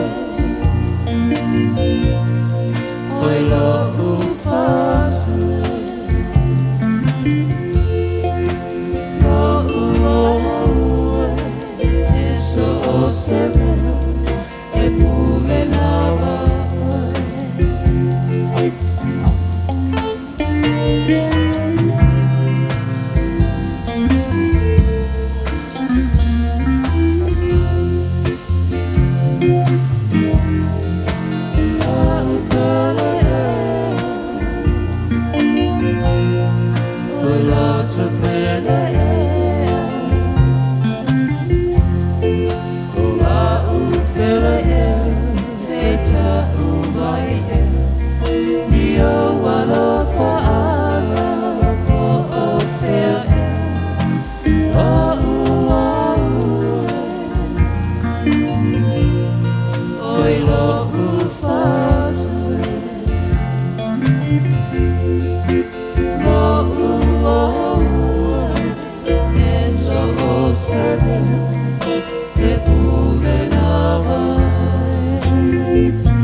Ia, sa vea arapati ma Maria. E peo na whawhiwhi atu i le nei vaenga o le tātou maafutanga i le nei pō. Whawhelo e atu ia puava ar fosio, o lo o mafuta mai tāna whanava puava. Ia, nai Parnington, maro lava sui fuina e le ngalo ia tauna i o mātua. O whaiwhi au la ua i vai lele, ai o lo whai a onga fwoi le nai le scripta i Malo Fall College. Se le leo sto ino le sunga po sa o e au le sua whao le whaletua. O lo mam, a lo whatele mo lau sunga ma le whaletua whapeano. Ia, whawhitai nai. O le mata watu e te malama lama le leima e sila fia le lei. Sio fwoi tupuanga mai mai, ia e moni le lei. Whawhitai o lona winga e whaisi loto matala tele o lau fionga. Ai whawhitai tele lava i whamanuianga. Na whangia fwoi e le tualo soifua nai.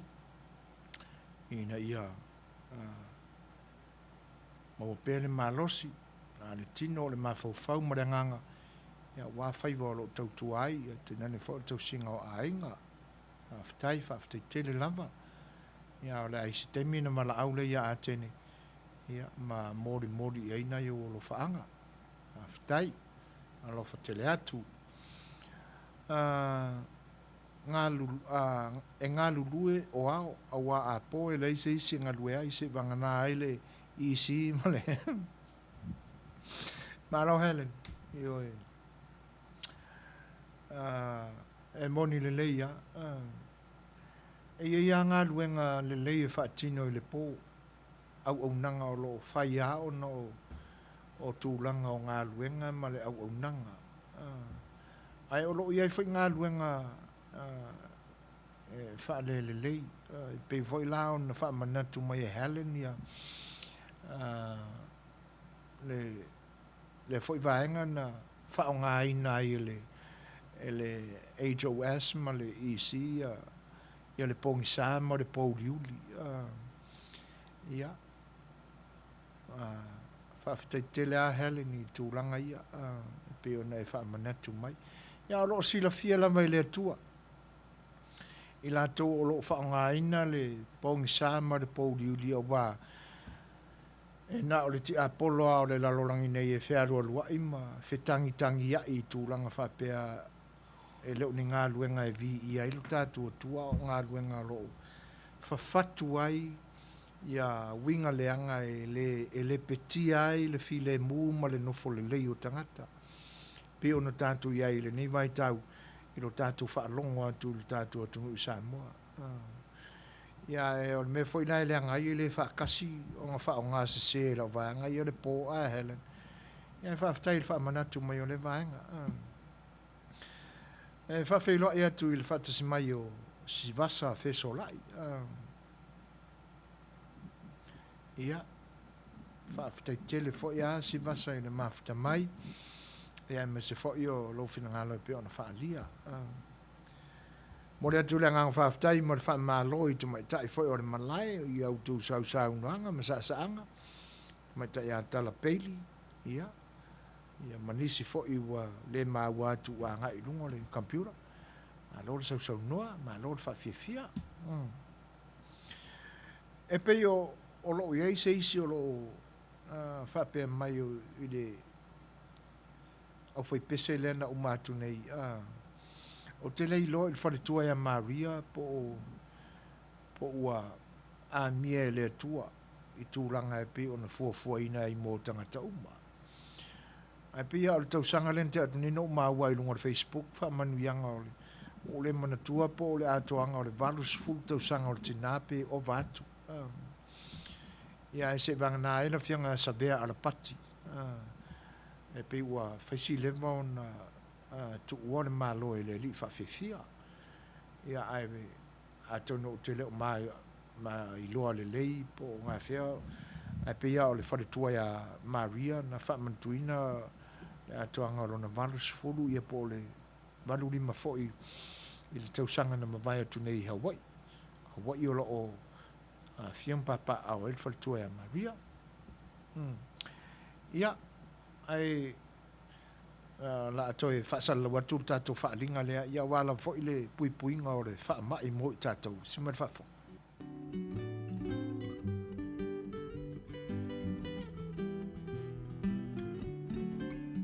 Greetings, Talofa. My name is Reverend Lee Sepulona Tanuvasa, the president of the Siufonga Taiafo, Radio Samoa, USA. Mātou tautuina o tātou stete o California, o nau tūlanga o le whamai.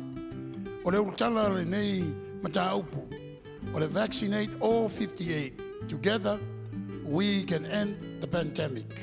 Whalotelina tātou, ina ia whai tui whaangata e pui pui ailo o tau se fua ma le tātou wola.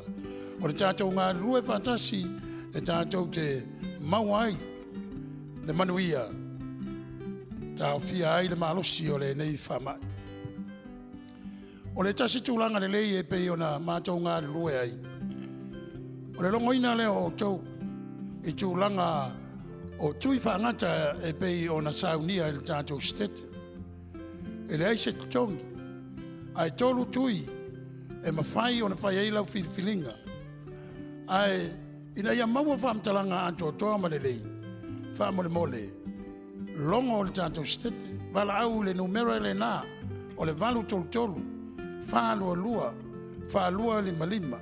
E le ngate nā o le upenga te whailangi e pe on tui nātu, myturn.ca.gov. E maua o mai whamtalanga, ia a wā lau sila fia le lei, e whai ai lau whiliwhilinga le lei, i lau lava whinangalo whaintalia, i le tui, o la e talo sangaina. I la ia manui ai lau saifua, pui pui a mai ai oe le ne whamai, pe a whai ele, whai e sau tui, e le ngata i lea, a wata tau te whatamala. Ia furupea o tau ao, whai le uwhi fonga, tau sila vā. Ina ia pui pui a mai ai i a te i lātou, e le whaia ni o lātou tui whangata, ia a wā lava lo lātou fo i soifua, manuia, ia e tusai o le whamai. So we continue to encourage you to please call the toll-free number on our screen in order for you to receive proper and good information so that when you do your choice, you do exactly what you wish for. It is free. It costs you no money at all. But you have to look at also the website.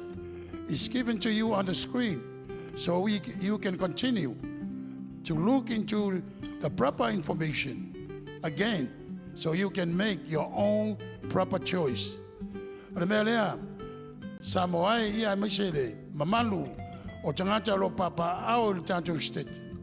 O le utala le nā o le whamoimoe, o le nei polokalami. Vaccinate all 58. Ina ia tātou nofo puipuia ma nofo manui ai, o no le whengai ma le nei whamai. Ia manuia, tangata uma alo tauno le tātou stete. Manuia oe Samoa, e ala i le angrelei o le tua, I nei whamanuianga o tātou maua, e le aise tong. Soifua. Welcome, dear families, friends, and fellow citizens. I am sitting here before you today in honor to represent State of California, Vaccinate All 58. I, Pastor Samuel Alopopo Matsafeo, pastoring Siufonga o le Taiafo Family Church. I am also an announcer, Siufonga o le Taiafo Family, Radio Samoa, USA. I also work at the cemetery, Green Hills Memorial Park, mortuary, and cemetery. I never seen or experienced anything like this in my whole entire life. I have seen many people that are crying from outside the gate, not be able to get in to say goodbye to their loved ones.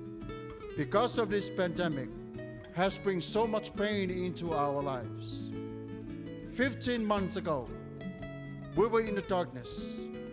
Now, thankful, the state of California has offered to all of us today a free shot at it. Pfizer is safe and used.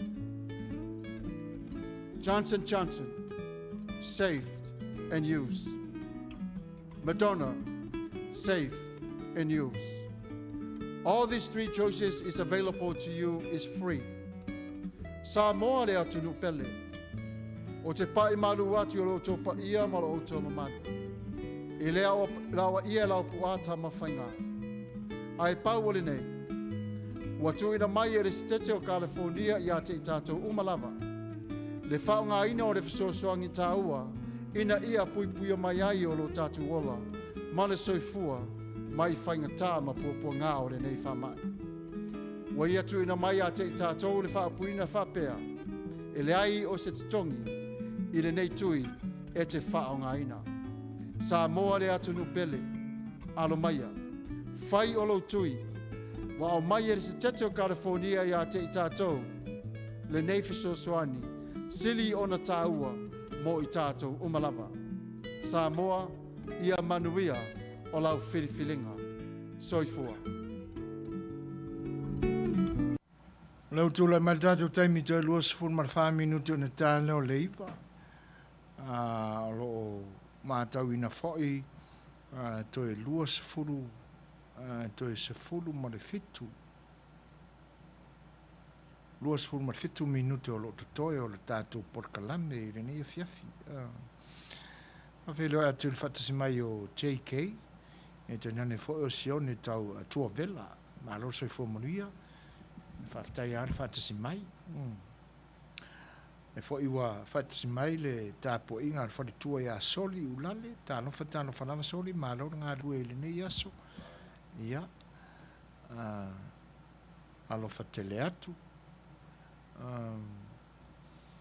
Ia, e peia o nao tātou tala noa ia e le nei aso, e peia wha umi a le tautalanga foi ma le tātou whetala noa inga i nisi foi o mea sina le tātou atunuu. E te nane foi o lona wha o ngā ina. Al whaatino ina e ala i si ufafonga o pesenga o whi pese whalenga nu. Ia, ai mō le whaalau tele ina o tātou tala mai sa moe pe o na whafonga ina le teimi o mawai. Ia pe wholinga mai o lo o manuia pēr tau mawhainga ale a inga le whaatuatua i le atua sa mau o tase ala i ana whaamsinonga. I oe o tūlanga ala e pe o na aliani mai. I o le nā fo i la ua whaatino ina ai manisi o tūla whono. Pe a whai e ilo ina e le whaamsinonga e te awhia ma ma sa e whaatino ina le soli ina o le tūla whono o whainga palota. Le nā lai pe u whaatūla i mai ai ua iai nisi o le vaenga whaupwhai i whaamuli i le pūlenga o le mālo le nei taimi ia po le HRRP ua o lātou ua o iai le whatino ino le tūla whono e le mwhai ono to e tau wāi se pālota se ia wangana ua umo le se furu tau sanga o le tūla whono lea e whasalaina ai. Ia, o tūlanga ana e alofa i le. Nanga pēa no tau tala i le teimi o mawai. E whai fhoi o le fia o i tūlanga ia. E tau ana ma whawhaulo loto i le tautonga le whai teimi whauru o i le tangi. Wai le na e le whapena o le teimi o le whaamsinonga e whai e le tautonga i lungo le tuspaia. E kei rako le whauru lau kangi whai lo le kaukonga ina. O le kaukonga mua anga. Le whai lau la vea e ma le marka malo le sa kai ia le baeng whaup whai fo le kaukua. Ioi. Le matanga i o le nā mea.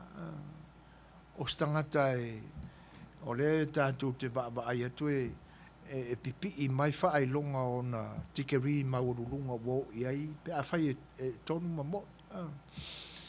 Ai le ma whai e lona ma fau pe a whai ua tumu le ata mai la lea ma whai longa i e tātou te wā ai ai.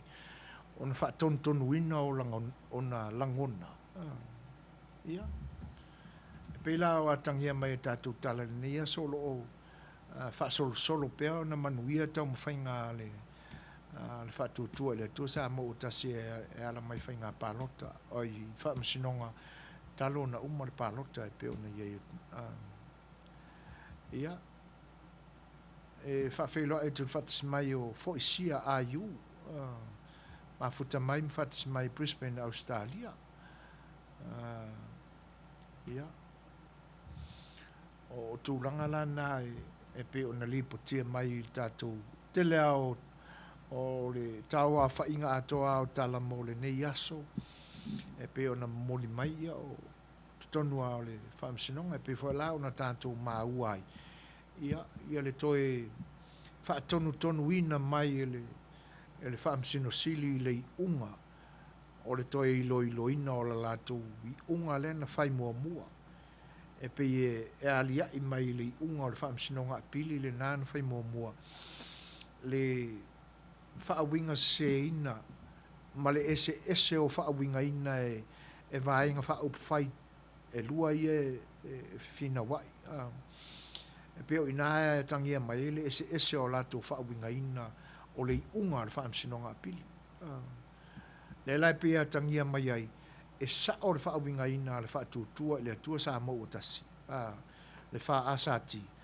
ia ai makua pi o maasa se le whaawinga inga e le pāle mia kei te kalea ma langa vaenga le ala o whaamanino mai e le ai e te tawao na usu le whono sa le tau na tō loa mai le taimi lea le aso rusifur mar whaa pelila le na whaatino ai ia no le tele o le whemilo ai ma le whelolo wai o mata upu mai unga o le whaamsinonga ia wātangia ia le māmasangia o le tōwhā wātangia ai le pa'u atu i le māsiasi ona o le ausi fina ngalo ua le ai se ava fata se va fata mali'i se tausi tupu ai le ngata i lea o le vāno no foai o paia o le atunu ua pei fōringa mai ai ua avea pūlenga whamalo whaatem karasi ua fia ulu o le siu ai le masani ai pe ua avea le paua le nā ma le tai seinga ma le tango fia ina se o le paua ua avane ai manatu i tai inga ma pūlenga whaaleanga nuu pe ua fia ulu o le siu ioi ia au si wai ai tua i le me nā muleanga vane le whaafonga le atunu e masani ala le siu i mea nā muleanga le fo ilai ali mai mea ia kokopur kemi al muka ngā muleanga wa ila le whaalumaina ma le wha e ali mai e iai ma whaamanatu mai e tātou le tala o loo tūsia i le whenga inga tua i le tusi mō mua Samuelu i nei mta upuana a matamari sulima sulono e pe o te pena ina mai e le atua o le whaaya ina o tā vita saulo i il sfulfiku whaau o ka vika e whaau o tā vita o le se ei saulo i le no whaari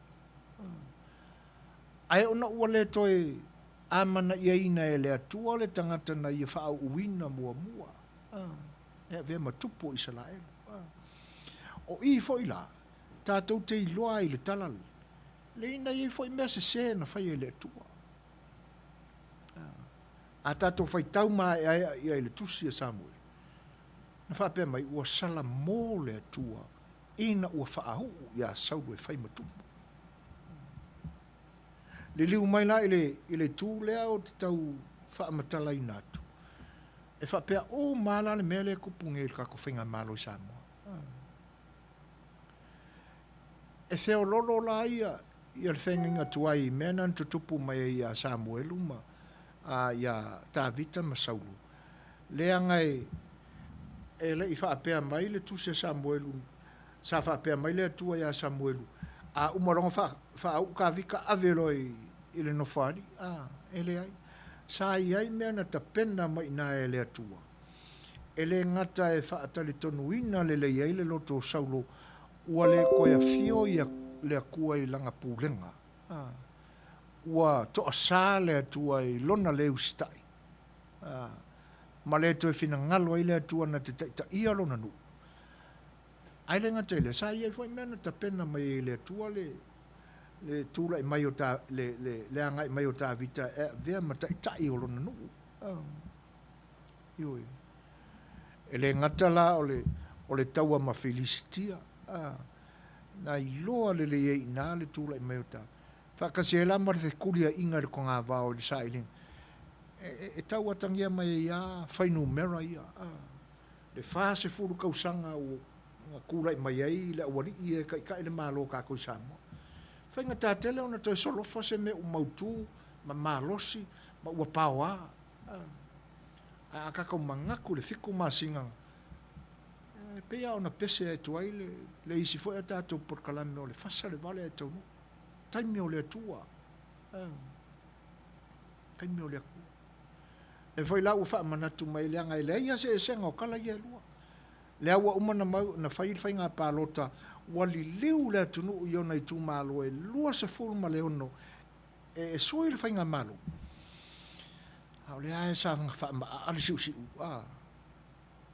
au le winga o lau tā ua le siu siu o le fika i kūlanga ma ko finga o le anga nuu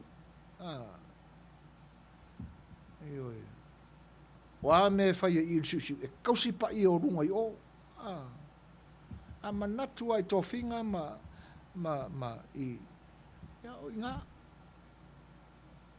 a le la wa mai i malo fa tem kala se no fa pero le ka sai kol si a le o ma wa wa va pingi e lo va ngai lunga pingi ku ele fe kaui ele fe taui ma le fina ngalo le tua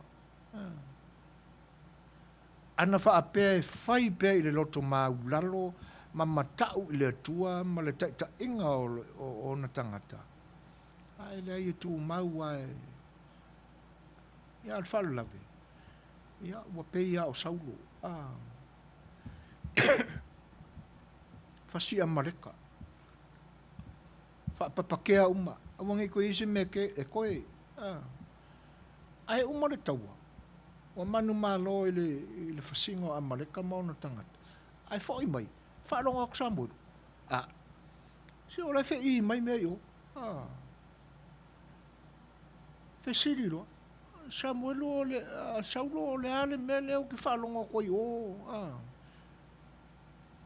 e o manuia o povi ma moe pepeti no fa to e mai e o ngai o si ai fo le taulanga i le tua mo o fa o la inga mai fo le kupula a ko ngai o nga fo e fa yang si mea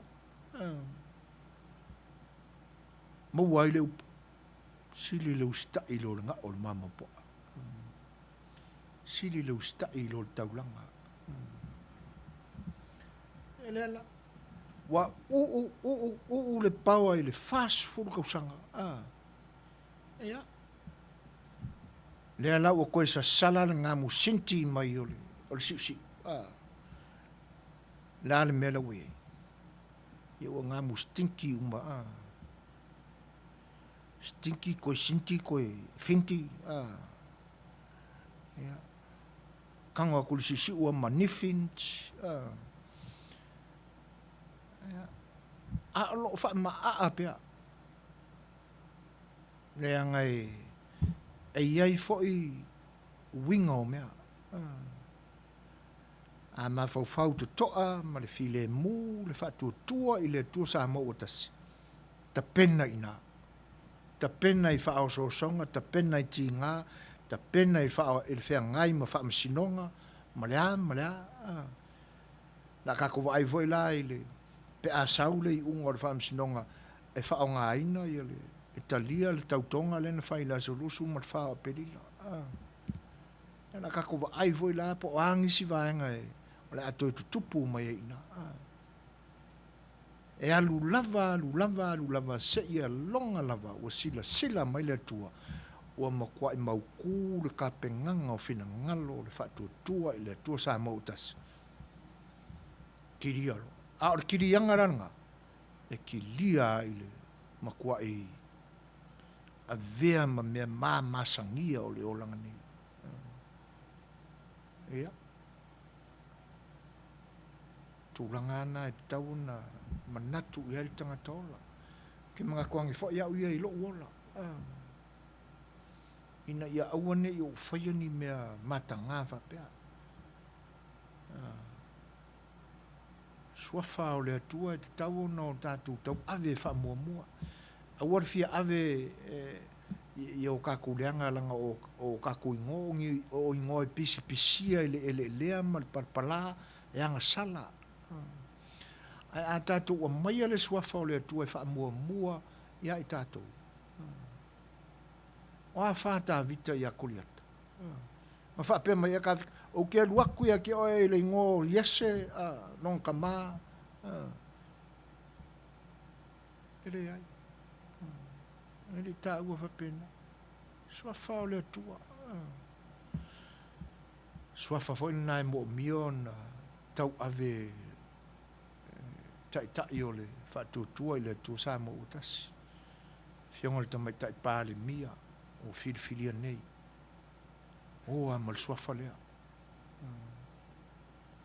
Manatu le fita milo a ia i o popua ngana tuli loa ina ai tā vita. Ai ua umana whaau. Pea le lei mo le whaau unga lenga whai. Ma le whakaukonga lenga whai. Ua umanga whakauko. Alo mi milo a mea. Nanga iei fo le nā tura o le atua na te whaatanga ina ai mea na. Mosea.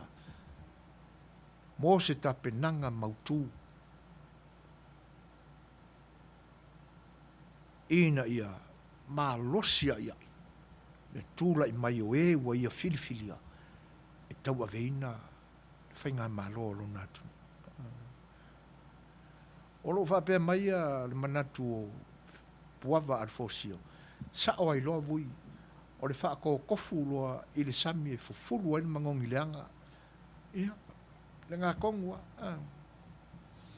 E la u whaku mātua le mesa wale manongi leanga le nā puava e peo na tā ua le saunua ngā vui.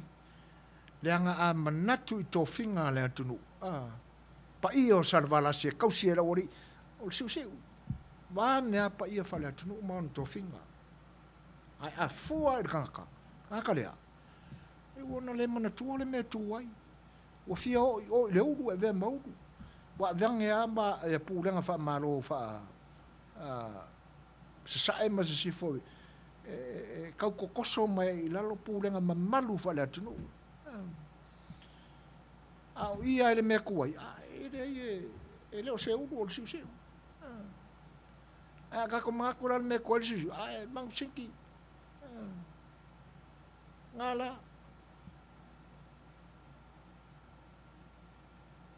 A vero le sami furu ai pe fa mai vui le me sinki la le o siu siu. Ia. Tatu tau fai te talo pea. O le mea e silio na tā ua i lo manatu ma ula ngona. O le toa maali o le atunuu. E le aini tu ngā ma ni pōpua ngā ma ni whaala velave te tele o ki tupu mai ai. Eoi. Toa maali e pea. Fifi le mū pea. Upua tai longa o le tātua atunuu. Ina ua masoe i le ala. Tau sa i linga lava o se sa alo tonga o tātou tangata. Fifi le mū. Ia vealo na toto. Ia. E whai maa wala e maua i pē le atunu ulu. E se le kāua o ia mea. A manatu ia i le loto ti ngā ma le mataua o loto tangata ina ua maliu le tama ainga. Tua maa lo le tama ainga. Ma kua i longa ale file mu i loto tangata ina ua. Ma lele ka maa lo ila na malilenga muli o na toa i leo la na manaba. E se le matango fio le nā tu ma le nā anga. Kau mia I lalo le keke o le loko ika e fia kau I masui I kanga whanga le. Ai toa maali e. Le ai se laula au e ngā se I le ngā kaimi. Le ai o mai ai aso nei. Te manatu o tūlanga umana o lo te pataula I eile atunu. I vaenga umai lua. Ko ia te tonu I le li o le. A le lau te lenga o le atunu. E ui ai na vai lua ina ma. E le lango lango. A lo to maali e pea o le tu e sile naun whaftai. Ia. Awai, o le mea mo ia e alu lava langa o tātou o tangata. E alu lava le ono sai. Ia le kaimi e muka ai pe a whai o le a whai a kua e. Sa oile o le o vui. Me toto le ngutu. Ia. Ai le fia o I ngā mea. Ai. Talo pea I le atua ina ia lango maluina pea manatu ma langona mfina ngalo le atunu. Ia e mise fo io na fionga le olua I tamaitai pāle mia filfilia o lo tātu atunu. Ia matulanga tofi uma e peo na whatautoina. A vea mataitai o lo tātu atunu o le nepaia inga. Oa pea I la tolu to malie whatuatua I le atua. Ia e tainane whai o upo lo la tu sauno ai. Ia sa ili ai lalo malo. Olo le fua. Ta ia lalo le ia le ainga sa saumani.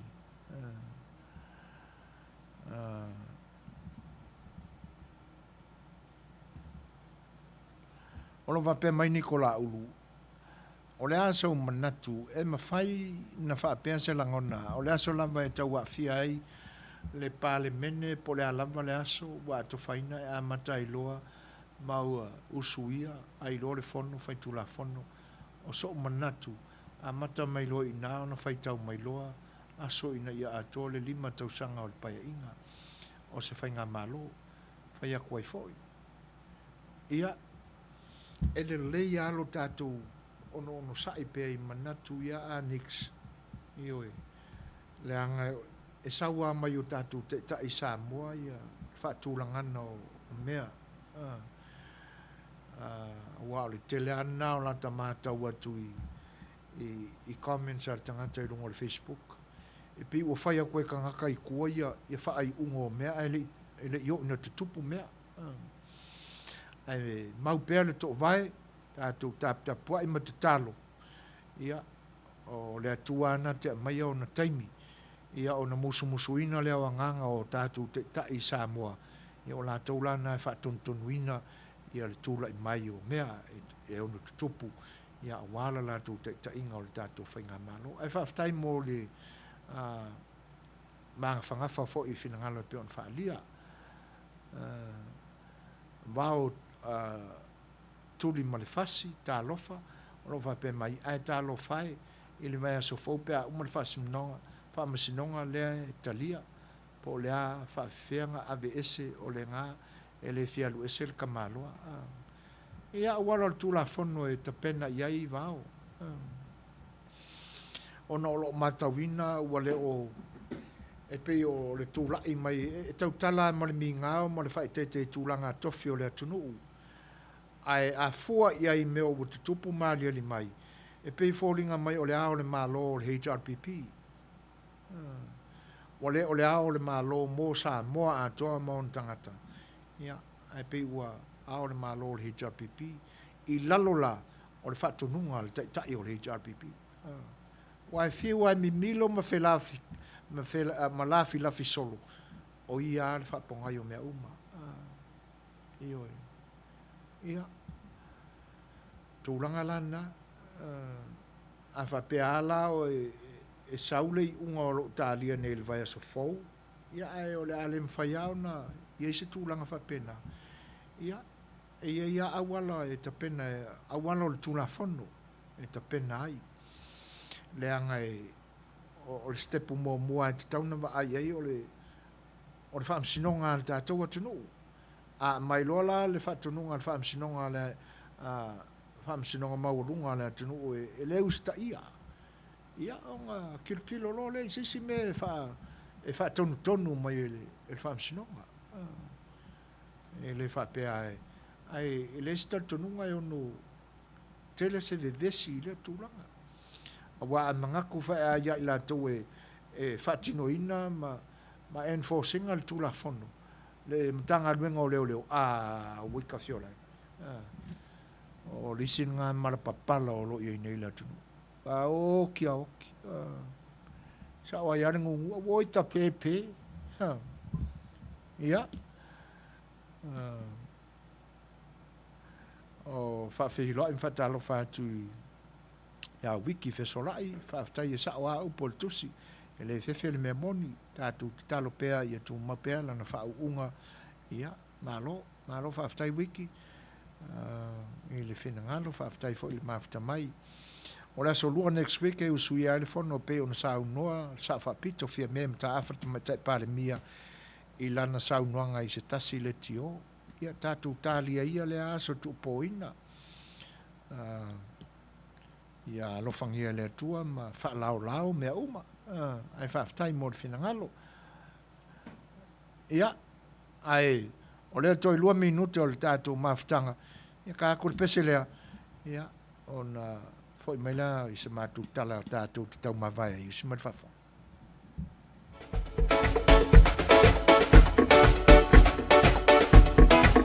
Here we go.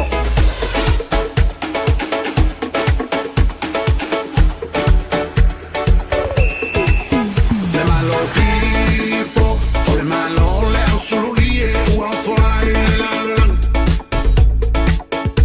So ma fiti le au polo kiki, tala te pelo e tau le lang. Tau le iloa e le whafanua, ai le ula i e setas. Ua ilano le tula whanoa e manu malo e masani I whilinga whai ngā panota le loa tasi wa mao ai malo ma Ina mai o le momu la numo ana wa whai aina Tua i ele au le malo I le whaso susu I atu I laipa Na mao le tio le wha le whono pela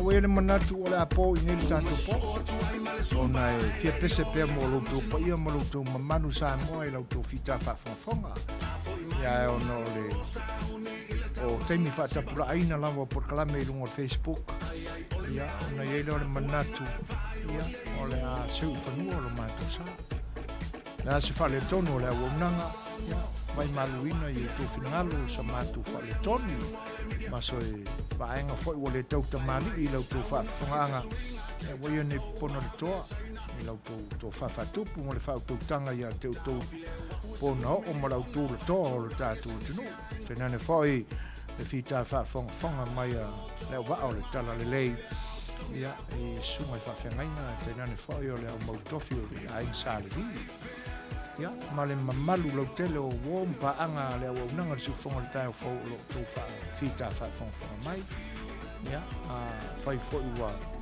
le tau la ulu lau tō whaafonga anga sa mātou tala ia po se a mio foi ia ua aai lau tō sil whanga ia lalo ifi lava I nei tānu ma ia iso mātou whale tonu o le nei pō ma le tātou mawhitanga mo le toilanga whaafitai o lau tō mawhita mai o tō whaafeiloa I saunuanga ma whaamanuianga e le titi o mātou manatu mo le toilanga whaafitai ang le lele tua I fuafuanga tau whai o le nei aso ia te nane whainga malolonga i le pō wōli o li mai.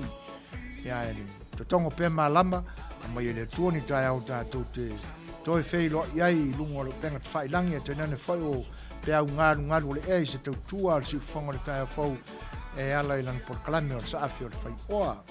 O le nei pō, ia, o auto o ona masani ne su fo in se su so fatasi ma le fenga i le fatonu sunga le o au so soani atu le e pasu a fa aftai sua ma te fato fa soi fua chamo soi foi.